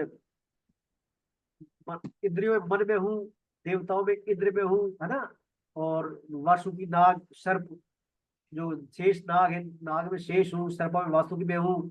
बहुत सारी भगवान ने विभूतियां बताइए। विभूतियों के बताते बताते भगवान फिर अर्जुन से कहते हैं, अर्जुन इन विभूतियों को तेरे को जानने की जरूरत क्या है? इन विभूतियों को तेरे को जानने की जरूरत ही क्या है? इनका जो मूल सोर्स है वो तो मैं तेरे सामने बैठा हूँ, तेरे सामने रथ को चला रहा हूँ, तेरा सारथी हूँ, घोड़े का चाबुक लेकर तेरे सामने बैठा हूँ। तू मेरी तरफ देख, विभूतियों को जानिए क्या करेगा तू? ये विभूतियां मेरे जो भी विभूतियां है ना संसार में, अनंत विभूतियां हैं, अनंत, कोई इनका ओर छोड़ नहीं है। मैंने तुझे यहाँ नाम मात्र की संक्षेप में विभूतियां बताई है अर्जुन। ये जो अनंत कोटि ब्रह्मांड है, बहुत सारे मेरे शरीर के किसी एक क्षण का अंश है ये। मेरे शरीर के किसी एक रोग के क्षण से अंश से प्रकट है सभी अनंत कोटि ब्रह्मांड। इसलिए तुझे इनमें ज्यादा दिमाग मत लगा, मेरी तरफ देख, मैं तेरे सामने सभी का सोर्स हूँ विभूतियों का। जब भगवान अर्जुन से कहते हैं, अर्जुन के मन में होता है भाई भगवान का सोर्स है, सब भगवान की सारी ये विभूतियां हैं। भगवान जो है जल में भी जल का स्वाद भगवान है, पृथ्वी गंध भगवान है, अग्नि में तेज भगवान है, मरुथ्वी का तेज ही भगवान है ना। देवताओं में, वसुओं में, राक्षसों में भी भगवान प्रहलाद है ना। और ये धनुषधारियों में राम भगवान है, वंशी में अर्जुन भगवान है, वसुदेव कुल में श्री कृष्ण भगवान है। बहुत सारी भगवान की विभूतियां हैं। तो भगवान का आखिर रूप कैसा है? इनका वास्तविक रूप कैसा है? कैसे होंगे भगवान? ये हर जगह व्याप्त है। तो ऐसी जब जिज्ञासा अर्जुन के अंदर आती है तो भगवान फिर अपना विश्व रूप दर्शन योग अर्जुन के लिए भगवान बताते हैं। विश्व रूप दर्शन योग से में भगवान, जब अर्जुन की जिज्ञासा होती है, अर्जुन कहता है भगवान आपका स्वरूप कैसा है? वो फिर अर्जुन कहता है भगवान यदि स्वरूप को देखने के लिए मुझे आप योग्य समझते हैं, मेरे को पात्र समझते हैं आप, तो जो है मुझे उस रूप को दिखा दीजिए आप। यदि आप मुझे पात्र समझते हैं तो मुझे आपको वो दिखा दीजिए। देखिए भगवान यहाँ पर गोपनीय विषय बात बता रहे हैं अर्जुन को। सब बात गोपनीय है ना, कि मैं यहाँ पर हूँ, वहां पर सब जगह व्याप्त हूँ और मेरे कारण ही सब विलक्षणता है, विशेषता है। तो ऐसा कहने पर अर्जुन का क्या है? अर्जुन का भगवान के प्रति जस जाग गया, अर्जुन का मोह खत्म हो गया, अर्जुन का समर्पण भगवान के प्रति बढ़ गया। जब समर्पण भगवान का के प्रति अर्जुन का बढ़ गया तो अर्जुन फिर उनको देखना चाहते हैं, भगवान के रूप को देखना चाहते हैं। तो भगवान क्या करते हैं? फिर अर्जुन ने जब ऐसा कहा ना आप मेरे को योग्य समझते हैं, तो फिर भगवान अर्जुन को उसकी पात्रता करने के लिए दिव्य चक्षु प्रदान करते हैं। दिव्य चक्षु देते हैं अर्जुन को। दिव्य चक्षु के द्वारा अर्जुन तुम मेरा विष्णु को देखना। जब देखिए महाभारत के युद्ध में वहां पर संजय देखता है भगवान के दिव्य रूप को, तो एक दिखता है अर्जुन, दोनों भगवान के दिव्य रूप को देखते हैं। तो जैसे ही भगवान अपना अलौकिक रूप अर्जुन को दिखाते हैं तो फिर उनके बहुत सारे मुख होते हैं, भगवान के बहुत सारे नेत्र, अद्भुत दर्शन, भगवान के अलौकिक आभूषण, दिव्य आयुध, दिव्य मालाएं, अलौकिक वस्त्र, शरीर पर चंदन कुमकुम लेपित है, उनका तेज हजारों सूर्य से भी बढ़कर था। ऐसा जो है संपूर्ण जगत में व्याप्त भगवान का रूप जो अर्जुन देखते हैं तो अर्जुन क्या है? बहुत चकित, और अर्जुन क्या रोमांचित हो जाते हैं। क्या हो जाता है? अर्जुन बहुत रोमांचित हो जाते हैं। अर्जुन देखते हैं, पहले भगवान को प्रणाम करते हैं अर्जुन, भगवान के विष्णु को अर्जुन प्रणाम करते हैं। फिर अर्जुन कहते हैं मैं आपके, हे भगवान, मैं आपके शरीर में देवताओं को, प्राणियों को, विशेष समुदायों को, ब्रह्मा शंकर ऋषियों को, दिव्य सर्पों को देख रहा हूँ। न तो उनका आदि है ना अंत है, न तो मैं आपके आदि को देख पा रहा हूँ ना अंत को देख पा रहा हूँ। आकाश में तो आप है, पाताल में आप, दाएं बाएं सब जगह आप ही आप दिख रहे हैं भगवान। देवताओं के समूह आप में प्रविष्ट हो रहे हैं, कई लोग भयभीत होकर आपका कीर्तन कर रहे हैं। महर्षि और सिद्धों के लोग जो आपकी उत्तम स्रोतों के द्वारा आपकी स्तुति कर रहे हैं, है ना। और आपकी विकराल डाड़ों में लोग भाग रहे हैं, जो हमारे प्रतिपक्षी लोग हैं वो आपकी तरफ बढ़े जा रहे हैं। भीष्म, द्रोण, दुर्योधन, कर्ण आदि बड़े बड़े लोग जो है आपके उसमें बढ़ रहे हैं, आपके काल आपके मुंह की तरफ, है ना। तो आपके ऐसा विराट रूप जब देखते हैं तो अर्जुन क्या भयभीत हो जाते हैं। अर्जुन जैसे भयभीत होते हैं, कहते हैं भगवान आप ये उग्र रूप वाले कौन है? आप प्रसन्न होइए एक बार। अर्जुन सोचता है भगवान नाराज तो नहीं हुए भाई, ऐसा दिखा दिया मेरे को एक साथ कि नाराज तो नहीं है मेरे से। तो कहते हैं भगवान आप प्रसन्न होइए, मैं आपको तत्व से जानना चाहता हूँ, क्योंकि मैं आपकी प्रवृत्ति को नहीं जानता। मैं आपके मूल ओरिजिन, आपका ओरिजिन रूप क्या है, तत्व क्या है आपका, उसको जानना चाहता हूँ। भगवान आप प्रसन्न होइए पहले। फिर भगवान बोलते हैं अर्जुन से, अर्जुन मैं संपूर्ण लोगों को नाश करने वाला बड़ा हुआ काल हूँ, और यहाँ पर इस युद्ध के मैदान महाभारत में सभी का नाश करने के लिए आया हूँ मैं अर्जुन। तुम्हारे प्रतिपक्षी योद्धा तुम्हारे युद्ध के बिना भी मारे जाएंगे, अतः तुम युद्ध करो और यश को प्राप्त हो, शत्रुओं को परास्त कर तुम धन धान को भोगो। और ये सभी मेरे द्वारा मारे जा चुके हैं। हे अर्जुन, हे दोनों बाणों से हाथ चलाने वाले सभी साथी अर्जुन, तुम निमित्त मात्र बन के अपना काम करो। अर्थात भगवान कह रहे अर्जुन तुम अपना पूरी सामर्थ्य से क्षमता से काम करो, यहाँ पर युद्ध करो अपना। तुम अपना पूरी सामर्थ्य से अपने पूरी दमखम से काम युद्ध करो आप। हालांकि ये मेरे द्वारा मार दिए पहले ही, तुम युद्ध नहीं करोगे तो भी मारे जाएंगे। ये तो मेरे मैं बढ़ा हुआ कानून के लिए मृत्यु बन के यहाँ पर आया हूँ। ऐसा जब अर्जुन से भगवान ने कहा, अर्जुन क्या समझते भाई युद्ध का परिणाम आ गया, युद्ध का परिणाम भी आ गया, तब खत्म हो रहा है। ये तो हम वैसे ही जीत रहे हैं। तो ऐसा जब बात अर्जुन क्या होता है, फिर अब भयभीत तो था ही अर्जुन दर्शो। अब अर्जुन भय में गदगद प्राणी में हो जाता है, बहुत खुश होता है अर्जुन। फिर गदगद प्राणी में अर्जुन भगवान से कहता है, आपका कीर्तन करते हुए भगवान संपूर्ण जगत हर्षित हो रहा है। क्या हो रहा है? हर्षित हो रहा है और प्रेम को प्राप्त हो रहा है। राक्षस भयभीत होकर सब और भाग रहे हैं आपसे दूर, और सिद्धगण लोग आपको नमस्कार कर रहे हैं भगवान, और आपकी प्रार्थना कर रहे हैं, आपसे क्षमा मांग रहे हैं, आपकी महिमा को नहीं जानते हुए आप मेरे सखा हैं। अब फिर भगवान कैसे क्या पश्चाताप करता है अर्जुन। अर्जुन कहता है, भगवान मैंने आपको साधारण समझ के हे कृष्ण, हे यादव, हे सखा ऐसे कह दिया, मुझे माफ करें आप मुझे माफ कर दे। मैंने तो क्या है, जाने अनजाने में, हंसी दिल लगी में, आपसे सखा भाव में कुछ कह दिया, कर दिया, आपका जाने मान अपमान कर दिया, मुझे माफ करें आप। ऐसा पश्चाताप अर्जुन कर, क्योंकि अर्जुन को कन्फर्म हो गया कि भगवान यही है। 100% अर्जुन को हो गया विश्वास, विश्व रूप देख लिया, और युद्ध का परिणाम तो भविष्य काल दिखा दिया भगवान ने, भविष्य में क्या होने वाला है देख अर्जुन। ऐसा जब अर्जुन को दिखा दिया तो अर्जुन में क्या सनातन भाव जाग जाता है। अर्जुन पश्चाताप करता है कि आप तो भगवान है, मैंने आप तो जाने जाने में कृष्ण बोल दिया, यादव बोल दिया, सखा बोल दिया, अब मुझे आप क्षमा करना। जैसे पत्नी के अपराध को पति क्षमा कर देता है, इसी प्रकार आप मेरे अपराध को क्षमा करें भगवान। आप ही संसार के पूजनीय पिता हैं, और आप ही समस्त गुरुओं के महान गुरु हैं। त्रिलोकी में आपके समान कोई नहीं है, तो आपसे नहीं तो कैसे हो सकेगा। हे ईश्वर, मैं आपको दंडवत करता हूँ, आप सभी मेरे अपमानों को क्षमा करने में समर्थ है। अब अर्जुन क्या करता है, भगवान से क्षमा मांगते हुए कहता है, भगवान अब आपका चतुर्युग दिखा दीजिए। आप क्या दिखा दीजिए, क्यों अर्जुन भयभीत तो था ही, भयभीत तो था ही गुरु से, और आप देख लिया सब कुछ नाश कर रहे हैं भगवान, तो आपका चतुर्युग फौरन में आ जाइए भगवान आप। जब भगवान से ऐसी प्रार्थना करता है तो अर्जुन क्या है, फिर अर्जुन से भगवान कहते हैं, अर्जुन मैंने अपने भगवान चतुर्युग में आते हैं, चार हाथ पे, चार पे हाथों वाले में शंख चक्र गदा पद्म लिए भगवान चतुर्भुज विष्णु रूप में आते हैं अर्जुन सामने। तो अर्जुन से कहता है, अर्जुन मैंने ये स्वरूप जो है मेरा चतुर्थ स्वरूप सिर्फ मेरी कृपा के कारण देखने में शक्य है, तेरी सामर्थ्य योग्यता के कारण ये दिखाया है। इस रूप को देखने के लिए देवता भी तरसते हैं। ये रूप तेरे सिवाय किसी ने देखा नहीं आज तक, मेरा ये चतुर्भुज रूप वाला तेरे सिवाय आज तक किसी ने देखा नहीं है। ये मैंने मेरी कृपावश तेरे को दिखाया है, तेरा सामर्थ्य का इसमें कोई लेना देना है। ऐसा जो है भगवान अर्जुन से कहते हैं। फिर भगवान कहते हैं, अर्जुन ऐसा विश्वरूप या ऐसा चतुर्भुज में ना तो वेदों से, ना यज्ञ से, ना शास्त्रों के अध्ययन से, ना दान से, ना तप से, ना किसी क्रियाओं से तेरे सिवाय किसी और के द्वारा नहीं देखा गया है। अर्थात ये रूप क्या है, तू देख रहा है इसको और मेरी कृपा से दिख रहा है। अतः तुझे इस रूप को देखकर व्यथित या दुखी नहीं होना चाहिए, और विगुण भाव भी नहीं होना चाहिए। तू निर्भय और प्रसन्न मन वाला हो जा। अब मेरे चतुर्भुज रूप को देख ले तू। भगवान क्या कह रहे हैं, मेरा चतुर्भुज रूप को देख। अर्जुन डर गया यहाँ पर। देखिए ये 49-50 श्लोक के आसपास की बात है। अर्जुन मोहित होता है, तो कहते हैं इस 49-50 श्लोक के यहाँ पर अर्जुन की दिव्य दृष्टि वापस चल जाती है। अर्जुन की दिव्य दृष्टि वापस चल जाती है, क्योंकि अर्जुन मोहित होकर डर गया। डरा कैसे, अपने वो शरीर मान लिया उसने, मैं शरीर का शरीर, मेरे ममता और अहंकार आ गया उसमें अर्जुन में, मैं शरीर हूँ, है ना, ऐसा अहंकार या शरीर मेरा है, ऐसी ममता। तो ममता और अहंकार की वजह से अर्जुन क्या है, मोहित हो गया। तो मोहित होते ही फिर वो दिव्य दृष्टि भगवान की वापस चल जाती है। तो अर्जुन की दिव्य दृष्टि चल जाती है यहाँ पर। तो अर्जुन जो है फिर भगवान का चतुर्भुज दिखा, भगवान जो है अर्जुन को चतुर्भुज दिखाकर पूरे अपने द्विभुज रूप में, सौम्य रूप में आ जाते हैं।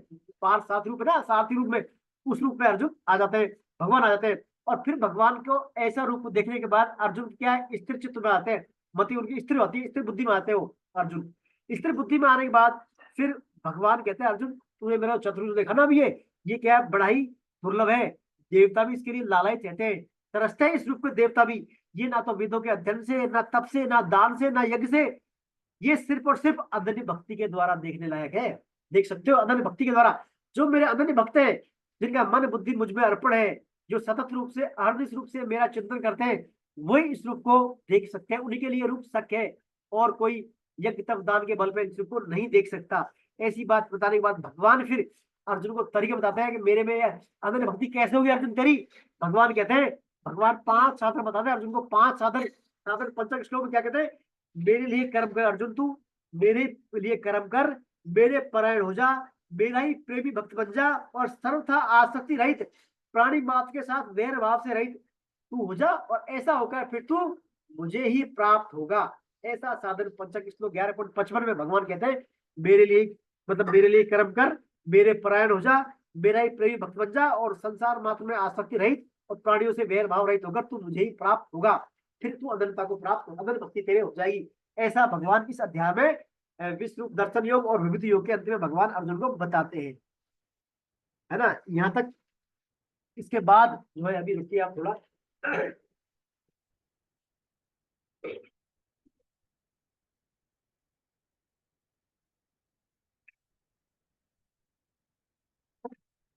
इसके बाद जो है भगवान ने जब अनंतता की बात बताई कि मेरे में मन वाला, है ना।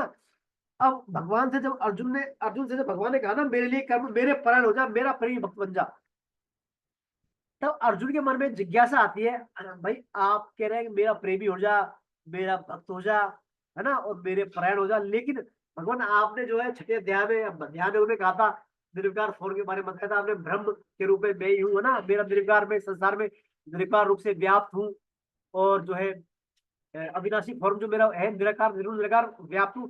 तो अर्जुन के मन में प्रश्न आता है, भगवान हम जो आप मेरे सामने बैठे आपकी उपासना करें या आपके निर्विकार फॉर्म जो ब्रह्म के रूप में आप संसार में व्याप्त है उसकी उपासना करें, दोनों में श्रेष्ठ कौन रहेगा।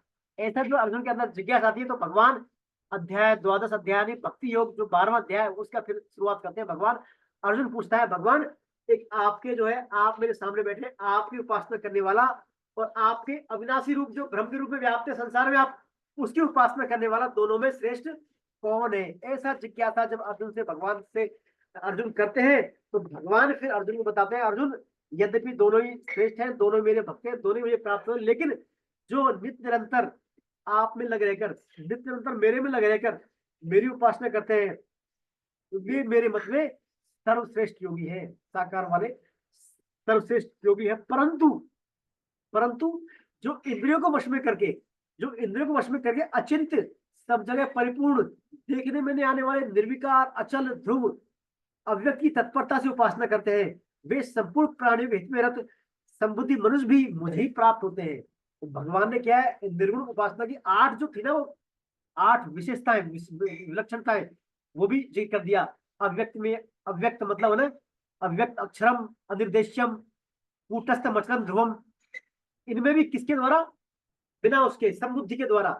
अर्थात भगवान यहाँ पर कह रहे हैं, देखिए सगुण उपासना में तो सहज है, निर्गुण उपासना में आती है समस्या देहाभिमान और वैरागी की कमी। तो भगवान कह रहे हैं देहाभिमान और वैरागी की कमी को दूर करके यदि संबुद्धि रूप में सब जगह मेरी उपासना करें तो वो भी मुझे प्राप्त होगा। ऐसा यहाँ पर भगवान बोल रहे था, दोनों से मेरी प्राप्ति होती है, दोनों से भगवान की प्राप्ति होती है।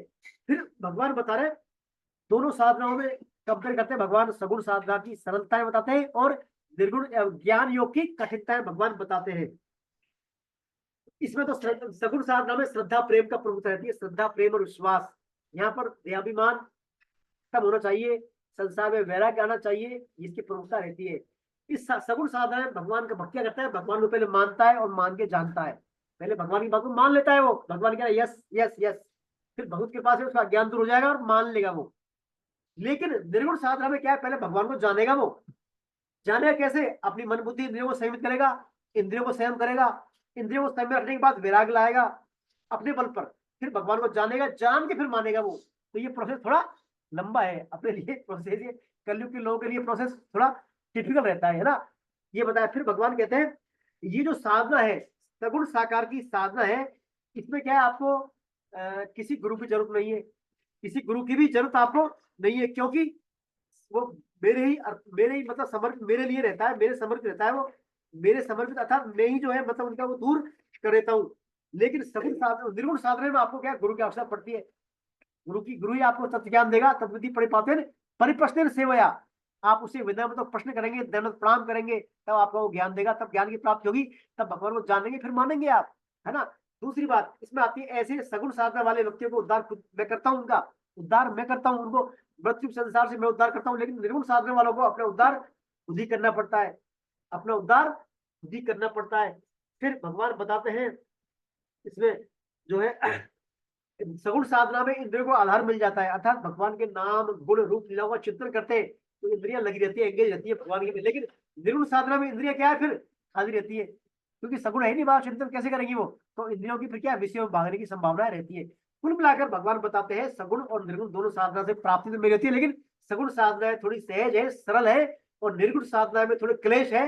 मूल कारण देहाभिमान और वैराग्य की कमी, ये बात भगवान जो है बताते हैं। इसके बाद भगवान जो है इस श्लोक में अपने प्राप्ति के, चाहे साधन निर्गुण हो चाहे सगुण हो, अपनी प्राप्ति के भगवान 4 मार्ग बताते हैं। 4 मार्ग बताते हैं। क्या बताते हैं?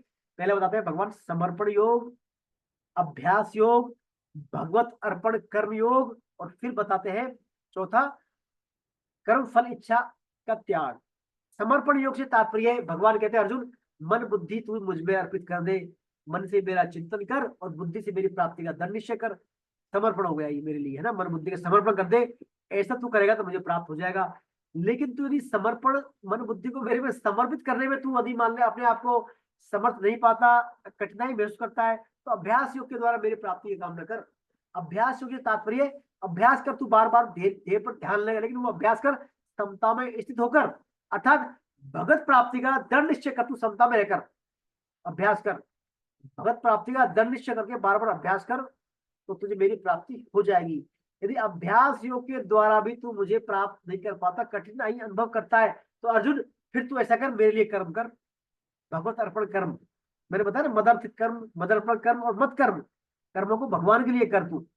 यदि अर्जुन तू ऐसा भी नहीं कर पाता, तो फिर ऐसा कर, तू सबसे शॉर्ट रास्ता है, कर्मों की फल की इच्छा का त्याग कर दे। फिर तू कर्म कर, लेकिन कर्मों की फल की इच्छा बता था, निष्काम कर्म कर, कर्म तो कर लेकिन फल की इच्छा मत कर, तो भी तुझे मेरी प्राप्ति हो जाएगी। तो भगवान 4 तरीके बता रहे हैं। मन बुद्धि मेरे में लगा दे, नहीं तो अभ्यास कर, अभ्यास से नहीं बैठता तो मेरे लिए कर्म कर, अरे मेरे लिए कर्म ही नहीं कर सकता तो कर्म की फल की इच्छा का त्याग कर दे, ऐसा बात भगवान कहते हैं। फिर भगवान कहते हैं अर्जुन इन चारों साधनों में अभ्यास से ज्ञान श्रेष्ठ है, ज्ञान से जो है फल की इच्छा का, ज्ञान से क्या श्रेष्ठ है? ध्यान श्रेष्ठ है, और ध्यान से कर्म के फल की इच्छा का त्याग श्रेष्ठ है। सहज निष्कामता, निष्काम जो है कर सकते हो, निष्कामता से यदि आप कर्म तो कर नहीं सभी को, देखिए निष्कामता क्या है? 4 साधन है, समर्पण योग, भगवत अर्पण कर्म योग, और समर्पण योग, अभ्यास योग और भगवत अर्पण कर्म योग, ये तीनों कर्ण सापेक्ष है, इनमें इंद्रियों की जरूरत पड़ती है आपको। और जो कर्म के फल की इच्छा का त्याग है वो कर्ण निरपेक्ष है, उसमें इंद्रियों की जरूरत नहीं है। कर्म तो अपन वैसे भी करते हैं, अपन कर्म तो अपन करते ही है ना, सब कर्म तो करते हैं। मैं क्या करना है? सिर्फ इच्छा का त्याग तो करना है, फल की इच्छा का त्याग। बाकी तो अभ्यास करना पड़ेगा आपको, प्रैक्टिस करनी पड़ेगी, अभ्यास में मन बुद्धि लगाने में जोर आएगा, और फिर कर्म करने पड़ेंगे भगवान अलग से, तो वहां भी जोर आएगा। लेकिन यहाँ तो कर्म, तो जो कर्म कर रहे हैं उनको करना है, बस खाली फल की इच्छा का त्याग करना है। तो भगवान कहते हैं कर्म निरपेक्ष शैली है, ऐसा कर ले तू, ये श्रेष्ठ साधन है, फल की इच्छा का त्याग, बस और कुछ नहीं बढ़ता, कर्म के फल की इच्छा का त्याग कर दे। ये बात भगवान बताते हैं यहाँ पर। इसको बताने के बाद फिर भगवान कहते हैं अर्जुन यदि तूने ये चारों में से कोई एक भी फॉलो कर लिया, चारों में से एक भी मार्ग फॉलो कर लिया, तो फिर क्या होगा? तेरे में परिणाम, फिर कुछ लक्षण प्रकट होंगे।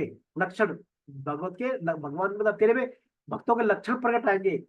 उन लक्षणों के बारे में भगवान बता रहे हैं, अद्वेष्टा सर्वभूतानां मैत्र करुणो एव च। पहला लक्षण, पहला लक्षण आता है भक्त अद्वेष्टा, मेरा भक्त किसी से द्वेष नहीं करता। क्या करता? द्वेष नहीं करता किसी से, पहला लक्षण है भक्त का। यदि इसमें द्वेषता की भावना है तो वो भक्त नहीं है भगवान का, द्वेष नहीं करता। दूसरा आता है स्पेशल लक्षण मैत्र करुणा एव च, मित्रता वाला भाव और दया वाला भाव। देखिए ज्ञान योगी और कर्म योगी नहीं होते मित्रता और दया वाले भाव, ये सिर्फ भक्ति योगी में होते हैं, मित्रता वाला भाव और दया वाला भाव। तो भगवान कहते हैं मित्रता वाला भाव और दया वाला भाव भी तेरे में ये आएगा। इससे क्या होगा? जो तू मेरा भक्त तो रहेगा ही। तो क्या बताया? अद्वेष्टा सर्वभूतानां, सभी प्राणियों में द्वेष भाव रहित हो, निर्ममो निरंकार, निर्मम मानी मोहित नहीं हो, निरंकार अहंकार ना हो, संतुष्ट है सत्तम योगी, हमेशा योगी बता रहे संतुष्ट रहे, हितात्मा दृढ़ निश्चय, इंद्रियों को शरीर को संयम रखने वाला, दृढ़ निश्चय करने वाला, और वही अर्पित मनोर बुद्धि, मेरे में मन और बुद्धि अर्पण हो जाएगी तेरे में। इसके बाद फिर भगवान कहते हैं यस्मानो दृष्टि लोको, मतलब ना तो किसी से उद्दीन होता हो ना किसी से उद्दीन करता हो, हर्ष मर्ष भगवत कह रहे, हर्ष और अमर से दूर रहे, वो ईसा न करे, किसी से ना हो प्रसन्न हो और भयभीत नहीं हो। साथ में फिर अनपेक्ष उदासीन हो, गतव्यत है, किसी से अपेक्षा ना करे, उदासीन रहे, है ना, गतव्यत है, फालतू की चर्चा ना करे इधर उधर की, है ना, किसी से मतलब मन में हलचल ना हो उसके। इसके बाद फिर भगवान बताते हैं ना द्वेष ना यो ने हर्ष दृष्टि ने सोचती ने कांक्षति, ना किसी से हर्ष होता ना उसको शोक करता है, ना किसी से कामना करता है, ना किसी से अपेक्षा करता है वो। और शुभाशुभ परित्यागी, अच्छे बुरे का परित्याग करने वाला, शक्तिमान से में प्रिय डरे, ऐसा मेरा जो है प्रिय है। शत्रुओं से समान रूप से, शत्रु मित्र में समान हो, मान अपमान में समान हो। और इसके बाद फिर भगवान से कहते हैं उसमें अर्जुन से, तुल्य निंदा स्त्री मोनी, तुल्य निंदा में और स्त्री में समान हो, भगवान के मदद करने वाला हो। और अनिकेत है, अपने रहने के स्थान में और शरीर में वो प्रति आसक्ति ना हो उसकी। स्त्रीमती वाला हो, उसकी मति स्थिर हो, या नहीं स्थिर, गंगा गए गंगाराम और जमुना गए जमुनाराम, कभी यहाँ कभी वहां, मति उसकी स्थिर होनी हो जाएगी फिर, यदि वो इसमें चारों फॉलो करेगा।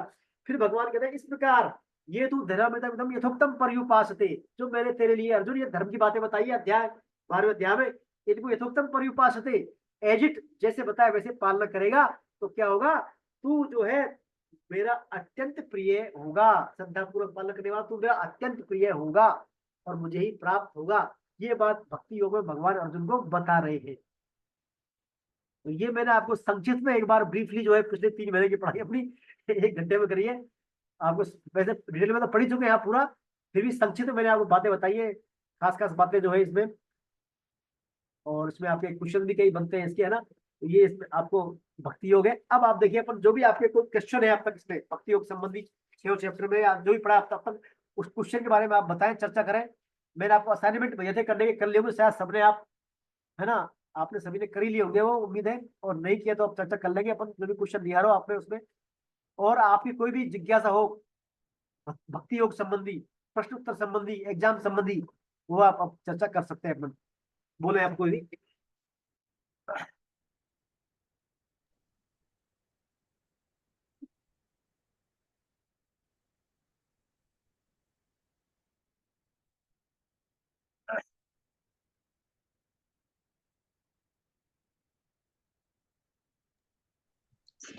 सरिता बोल रहा है मिक्सी विक्सी पूरा।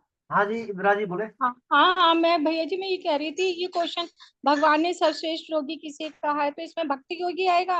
जी जी भक्ति योगी आएगा। अच्छा, संपूर्ण जगत किसके लिए कहा है। ऑप्शन बताया, ऑप्शन क्या क्या है उसमें। संपूर्ण स्थावर जंगम सृष्टि के लिए, अपरा परा प्रकृति के लिए, या जीवात्मा के लिए, या सभी के लिए। कौन सा क्वेश्चन, कौन सा चैप्टर में है क्वेश्चन ये, फिर से बोले आप। ये 7 का ज्ञान विज्ञान वाला। फिर से बोले आप, फिर से बोले, मैं सुना नहीं, एक बार फिर से बोले। संपूर्ण जगत किसके लिए कहा है, संपूर्ण जगत किसके लिए कहा है। कौन सा नंबर क्वेश्चन है। ये असाइनमेंट 7 का ही 3rd या 4th क्वेश्चन है। अब मेरे ख्याल से इस वाले असाइनमेंट का नहीं है, ये शायद और दूसरे असाइनमेंट का है। संपूर्ण जगत किसके लिए कहा है ना। हाँ ऑप्शन जी जी जी। ऑप्शन क्या क्या है इसमें। संपूर्ण स्थावर जंगम सृष्टि के लिए, हाँ और अपरा परा प्रकृति के लिए, हाँ और जीवात्मा के लिए, और सभी के लिए। सभी के लिए आ गए, सभी है, सभी आ गए इसमें, सभी आ अच्छा गए, सभी के लिए। सभी आ गए, अच्छा अच्छा अच्छा अच्छा, तो सभी के लिए सभी आ गए। भगवान ने चारों भक्तों को उदार क्यों कहा है। ऑप्शन बताएं क्या क्या है इसमें। इसमें ये, वह अपने विवेक का सदुपयोग करके भगवान से संबंध जोड़ने की पहल करता है। वो लोग केक बनाना चाहता है। ऑप्शन बोले, 4 ऑप्शन बोले आप। हाँ, अधिकतर शीघ्र ही फल देने वाले होते हैं, ऐसा जानते हुए भी वे भगवान को ही शरण लेता है। असाह है, भगवान के दरबार में मांगने वालों को उदार कहा जाता है। अदा है, सभी सही, सभी सही। पता नहीं ऐसे। दूसरा ऑप्शन क्या था, दूसरा क्या था, आप डिस्टर्ब ना करें, मैं मोनी जी आपने मूव करें। देवता शीघ्र फल देने वाले होते हैं, ऐसा जानते हुए भी वह भगवान की ही शरण लेता है। हाँ और साहेब, भगवान के दरबार में मांगने वालों को उदार कहा जाता है। सभी है, सभी सही है इसमें। सभी सही है ना, मुझे भी हाँ सभी हाँ सही लग सभी रहे थे सही भैया है, जी। सभी सही है। हाँ सभी सही, हाँ मुझे भी यही लग रहा था। नेक्स्ट और बोले। ठीक है, बस और तो मैंने अभी निकाली नहीं प्रॉब्लम, सब मैं बैठ के करूंगी रिवीजन भैया। चलिए कोई बात नहीं, और बताएं। अभी 7वां ही कर पाई थी बस मैं। कर ले आप, कर ले आप, है ना, कोई कर लो, आधा घंटा दूंगी, सबको हो जाएगा। नर्वस से हो रहा है, तो लग रहा है कि जने कहाँ का एग्जाम देने जा रहे हैं। चलिए। हाँ जी मोहिनी जी, आप क्या बोल रहे थे मोहिनी जी। मैं ये पूछना चाह रही गुरु जी, ये जो 49 मरुदगण आए हैं, हाँ। ये देवता की श्रेणी में आते हैं कि उनकी देवताओं किसकी में फिलहाल तो देवताओं में पहले दैत्य थे, पहले दैत? दैत्य, पहले दैत्य थे, अभी देवताओं में आते हैं। अच्छा, तो फिर अपन इसका क्वेश्चन आता है तो अपन क्या सही है इसका? देवता में पहले दैत्य थे, अभी देवता में आते हैं। 49 मरुत करोड़ भगवान की विभूति है ना, मारुति तेज हाँ हाँ हाँ। की विभूति के बारे में क्वेश्चन आता है इसमें जनरली। अच्छा, तो मतलब देवता अपन मतलब क्वेश्चन से देवता आएंगे, देवता देवता राक्षस नहीं, मतलब दैत्य पहले थे, दैत्य। अच्छा अच्छा, शुरू में दैत्य देवताओं वाली बात जी जी। है। और किसी का कोई क्वेश्चन हाँ एग्जाम? जी गुरुजी। हाँ जी गुरुजी। हाँ जी, जैसे ये आपने बताया था भगवान के अति उग्र विराट रूप को देखकर जब अर्जुन अत्यंत व्यथित हो गए तब फिर वह स्थिर कैसे हुए? सौम्य मनुष्य रूप देख के या चतुर्भुज रूप देख कर? किससे? सौम्य रूप देखकर। सौम्य रूप देख कर। सौम्य रूप देखकर। ठीक है, ये 12वें का भी क्वेश्चन है कि हाँ। तू मुझ में मन को स्थापन कर और मुझ में ही बुद्धि को प्रविष्ट कर, इसमें तू मुझ में ही निवास करेगा। तो इसका सर्व कर्म फल त्याग होगा या अभ्यास योग? क्या इसका? समर्पण योग। ये समर्पण सर्व कल समर्पण योग। समर्पण योग। अच्छा, समर्पण योग से होगा। जी जी। जी जी। हमन का जो भी पूछ रहा है ना वो पूरा उससे पूछेगा तो हमें पता चल जाएगा, अध्याय से भी और उससे भी, नंबर से, है ना? चार योग है ना इसमें, मैं भगवान ने 4 तरीके बताए अपनी साधना के। समर्पण योग, अभ्यास योग। तो समर्पण योग में तो क्या मन बुद्धि अर्पित करने की बात है। अभ्यास योग में क्या समता में रहकर अभ्यास करे या भगवत प्राप्ति उद्देश्य बनाकर अभ्यास करे। अभ्यास। और तीसरा आता है भगवत अर्पण कर्म, भगवान के लिए कर्म करे। और चौथा सभी कर्मों के फल की इच्छा का त्याग, है ना। तो मन बुद्धि वाला मामला समर्पण योग का है। अच्छा, समर्पण फल। ठीक है।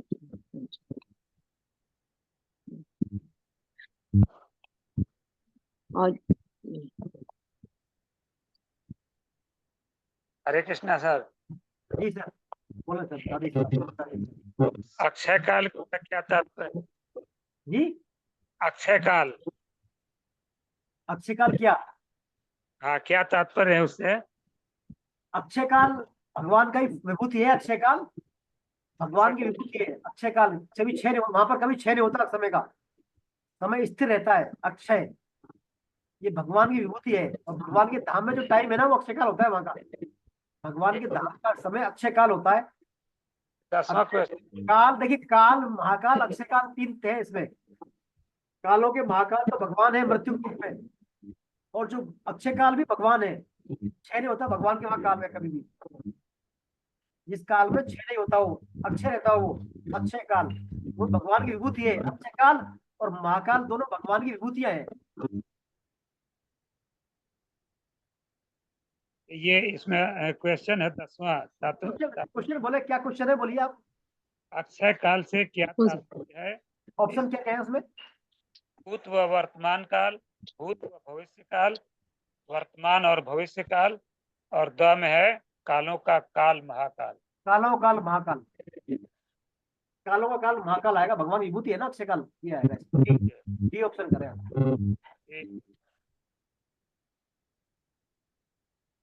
अध्याय भी बताते जाएं सब ना। 7वां अध्याय है। 10वां क्वेश्चन था। हाँ बोले। सर ये दुर्गा माता, माता पार्वती, माता लक्ष्मी, ये भी विभूति है क्या सर इनकी? हाँ जी, दुर्गा मैया, सरस्वती मैया, लक्ष्मी माता और ये पार्वती मैया, ये भी विभूति है क्या सर इनकी? सब कुछ भगवान है। वासुदेव सर्वम, वासुदेव सर्वम, सब में भगवान ही है। नहीं लेकिन सर इसमें कहीं आया नहीं उल्लेख के दुर्गा मैया, भाई दुर्गा भी मैं हूँ। भगवान की देखिए अनंत विभूतियां हैं। भगवान की अनंत विभूतियां हैं। भगवान ने नाम मात्र की संक्षेप में बताई इसमें। बाकी सब भगवान की विभूतियां हैं। आपकी भगवान कहते हैं सब जगह मेरे दर्शन करें आप। अरे आप यदि मान लीजिए दुर्गा माता की उपासना करते हैं ना भगवत भाव से, भगवत अर्पण भाव से, निष्काम भाव से, तो वो भगवान की उपासना होगी। वो भगवान की ही उपासना होगी। यदि वो कामना नहीं होगी आपकी, तो यदि कोई कामना नहीं होगी ना, चाहे किसी भी उपासना करें आप निष्काम भाव से, वो भगवान की उपासना होगी। जैसे सभी पानी है ना, पानी सभी नदी नालों का पानी कहाँ जाता है? समुद्र में जाता है ना। ऐसे जो भी सिस्टम सृष्टि में संभाव सब है, सबकी उपासना भगवान को जाती है वहां पर। बस यदि आपकी कामना होगी तो आपको नाशवान फल मिल जाएगा। और कामना नहीं है, निष्कामता है, तो वो भगवान को जाएगी और आपको उसका अविनाशी फल मिलेगा। बाकी सब भगवान के ही है, भगवान की विभूति है।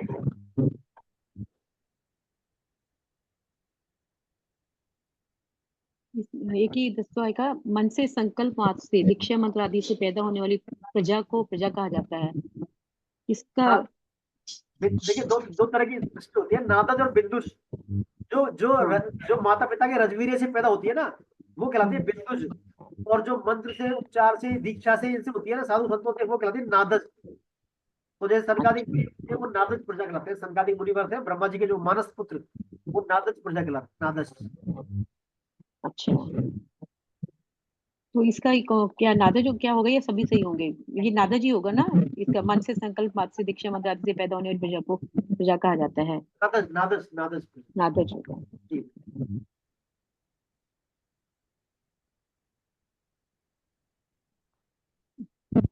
तो, जैसे गुरु जी, भगवान की विभूति को संपूर्णता से वर्णन करने की समर्थ किस किस में होती है? केवल भगवान में ही होती है कैसे, या भगवान या उनके भक्त सिद्ध महात्मा में होती है? केवल केवल भगवान, केवल भगवान में। केवल भगवान ही कर सकते हैं विभूतियों का वर्णन, और कोई नहीं कर सकता। अच्छा,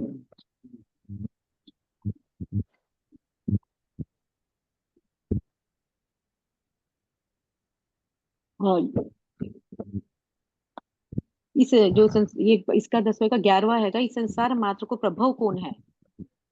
विष्णु शिव है, ये कृष्ण ही है ना हाँ, इसमें? बोले बोले कुछ नहीं बोले, आप बोले। इस संसार मात्र का प्रभव कौन है? कृष्ण ही होंगे ना, कृष्ण बोला भगवान, जाएगा, बिल्कुल है ना? कृष्ण, कृष्ण। कृष्ण।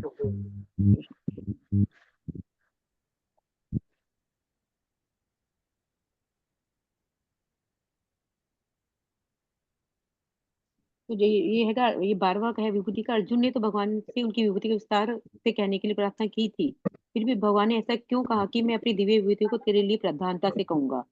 या ये भगवान की विभूतियां के विस्तार का तो अंत नहीं है, या स्वयं भगवान को अपनी संपूर्ण विभूतियों का पता नहीं है? तो फिर कैसे, ये ऐसे कौन सा कथन तथ्य होगा इसमें? फिर से बोले, आप कुछ नहीं बोले, मैं समझा नहीं क्या बोले। अर्जुन ने तो भगवान से उनकी विभूतियों को विस्तार से कहने के लिए प्रार्थना की थी, फिर भी भगवान ने ऐसा क्यों कहा कि मैं अपनी दिव्य विभूतियों को तेरे लिए प्रधानता से कहूंगा? ऑप्शन क्या क्या है इसमें, ऑप्शन बताया, ऑप्शन। हाँ, विभूतियों को विस्तार से सुनने के बाद अर्जुन कहीं डर ना जाए इसलिए, या भगवान की विभूतियों के विस्तार का तो अंत नहीं है, या स्वयं भगवान को अपनी संपूर्ण विभूतियों का पता नहीं था, फिर कैसे कहते, या उपरोक्त सभी कथन सत्य हैं? पहला पहला ऑप्शन लग रहा है, पहला ऑप्शन है। पहला, हाँ जी, पहले ही है ना, विभूतियों को। हाँ नहीं, ये पहला ही है या बै वाला लग रहा है? भगवान को की विभूतियों के विस्तार का तो अंत नहीं है, हाँ, ये अंत वाला ये ये।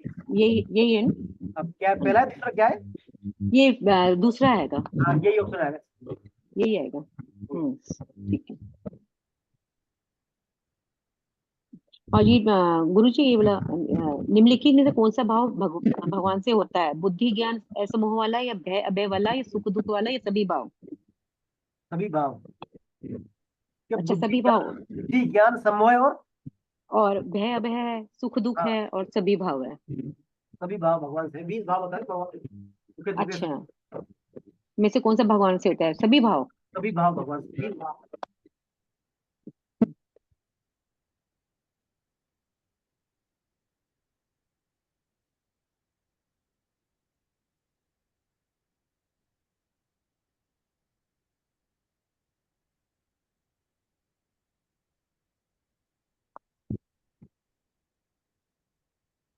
ये गुरु जी, ये जैसे लिखा हुआ है, पितरों में और शासन करने वालों में भगवान की ही विभूतियां हैं। अरेमा, ये यमराज, ये यमराज, या अरम्या, या अरम्या राजा, ये चित्रगुप्त और धनराज। पितरों में तो अर्यमा, और शासन करने वालों में यमराज। तो ये अरम्या और यमराज ही आएगा ना, फिर हाँ पहला ही हाँ आएगा शायद। हाँ हाँ हाँ। जी।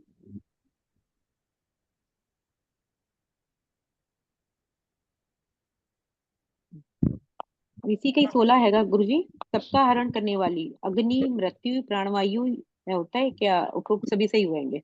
सबका हरण करने वाली मृत्यु ही होगी ना? मृत्यु मृत्यु। मृत्यु है ना? भगवान ने कहा भी है, सबका हरण करने वाली मृत्यु में हरण। मृत्यु है। पेपर किस टाइप के होंगे सर जी? जैसे असाइनमेंट वाली थी हमने ऐसे ही? हेलो, हाँ ऋतु जी बोले, आप बोले, आप क्या बोल रही है? जैसे असाइनमेंट के हमने पेपर दिए हैं ऐसे ही पेपर आएगा हमारा? मैं आवाज सुन कुछ नहीं पा रहा, करने में आपका आवाज क्लियर नहीं आ रहा, क्लियर नहीं आ रहा आवाज आपका। जैसे हमने टिक मार असाइनमेंट से दिए थे ऐसे ही हमारा ऑनलाइन पेपर होगा जी। मैं नहीं सुन नहीं पा रहा क्या बोल रही है आप? आवाज हेलो, क्लियर, हाँ आवाज क्लियर नहीं आ रही, आप बोले आप। जैसे असाइनमेंट के पेपर दिए हमने ऐसे ही देना है पेपर। पेपर क्या? हाँ हाँ आप बता। ये इनका कहना है कि वो ऑनलाइन पेपर ही होगा। हाँ, जैसा पहले दिया था ना वैसा ही होगा, ऑनलाइन ही है। ऑनलाइन पेपर ही होगा, जैसे पहले दिया वैसा ही होगा, बिल्कुल। जैसे पहले दिया था वैसे ही होगा। हाँ वैसा ही होगा, सेम सेम वही रहेगा। टाइम शाम को 7:30 से 8:30 रहेगा। और वही नंबर भरने, नाम वगैरह भरना है उसमें आपको, रजिस्ट्रेशन नंबर, फोन नंबर वगैरह। वो लिंक 8:30 से पहले पहले सबमिट कर देना है उसको, सर 8:30। हमारे तो सर वो संकल्प पत्र में ही 10-5 नंबर आते हैं, उसमें उसमें ही हमारी तो संकल्प पत्र ही पूरा नहीं होता। उसको भरे सही, पूरा भरे आप उसको, पूरा भरे उसको आप, है सही, ना। अरे सर पूरा तो भर दे, पर हम उसके मतलब योग्यता ही नहीं है उतनी संकल्प पत्र लायक। योग्यता योग्यता नहीं है तो योग्यता लाने का प्रयास करना आप, योग्यता लाने का प्रयास करना। भाई योग्यता में क्या है, उसमें आपको माला का जप करना है, एकादशी का व्रत करना है। नहीं, वो जब वगैरह डाले सर, वो गीता का प्रचार करना, और प्रचार फिर भी करें, इतने वो तैयार प्रचार करे क्लास लेने के लिए, ऐसा प्रचार कुछ वो है, 2-4 ऐसे। हाँ प्रचार करें आप उसमें, मत हो दे। और नहीं किया तो करें उसको आप, नहीं किया तो करें आने वाले समय हाँ, में, है ना, प्रयास करें उसमें ही करने का। 5-7 ही नंबर आते हैं सर, तीन नहीं, चार ही भरे, क्वेश्चन सही बैठते हैं उसमें। पूरा भरे उसको आप, है ना, इस तरह से।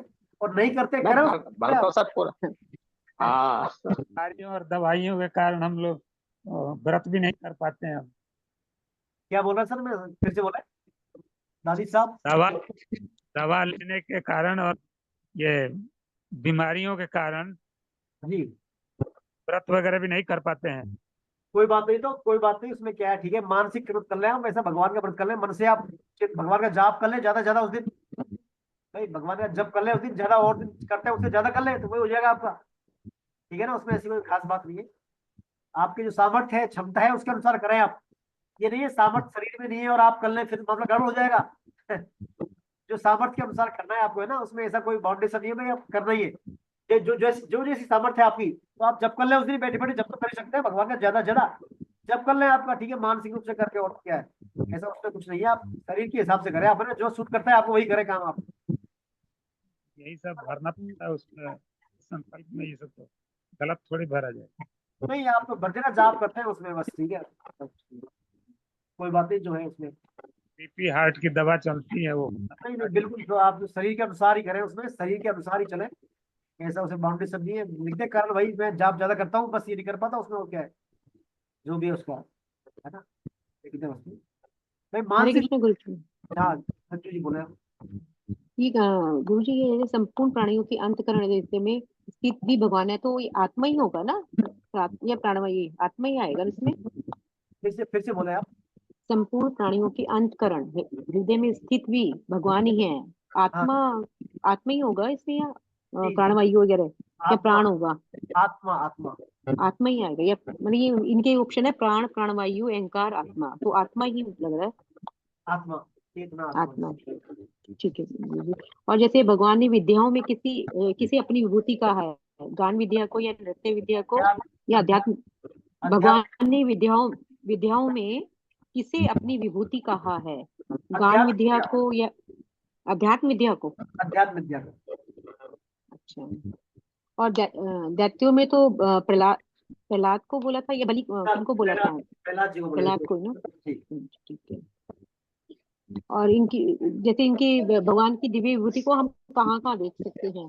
ऑप्शन ये हैगा, सभी ऐश्वर्य युक्त प्राणी या पदार्थों में, या शोभा युक्त प्राणी या पदार्थों में, या बलयुक्त प्राणी या पदार्थों में, या उपयुक्त सभी में। सभी, सभी में, भगवान सभी में देख सकते हैं। सभी। हम्म। और जैसे परमात्मा रूपी बीज, ये हैगा, अलौकिक है या अवयव और सनातन है, या संसार रूपी खेती होने के बाद नष्ट हो जाता है, या फिर व्यय और सह सही है? जैसे ये परमात्मा रूपी बीज लिखा हुआ है, अव्यय संसार बीज, अव्यय बीज है कि उसमें, दूसरा क्या है? एक तो है संसार रूपी खेती होने के बाद नष्ट हो जाता है, जी, या अलौकिक है, या अलौकिक, अवयव या सनातन है, या उपरोक्त व्यय और सह सही है? वे और से। व्यय और सह, अलौकिक और अवयव और सनातन है। हाँ हाँ।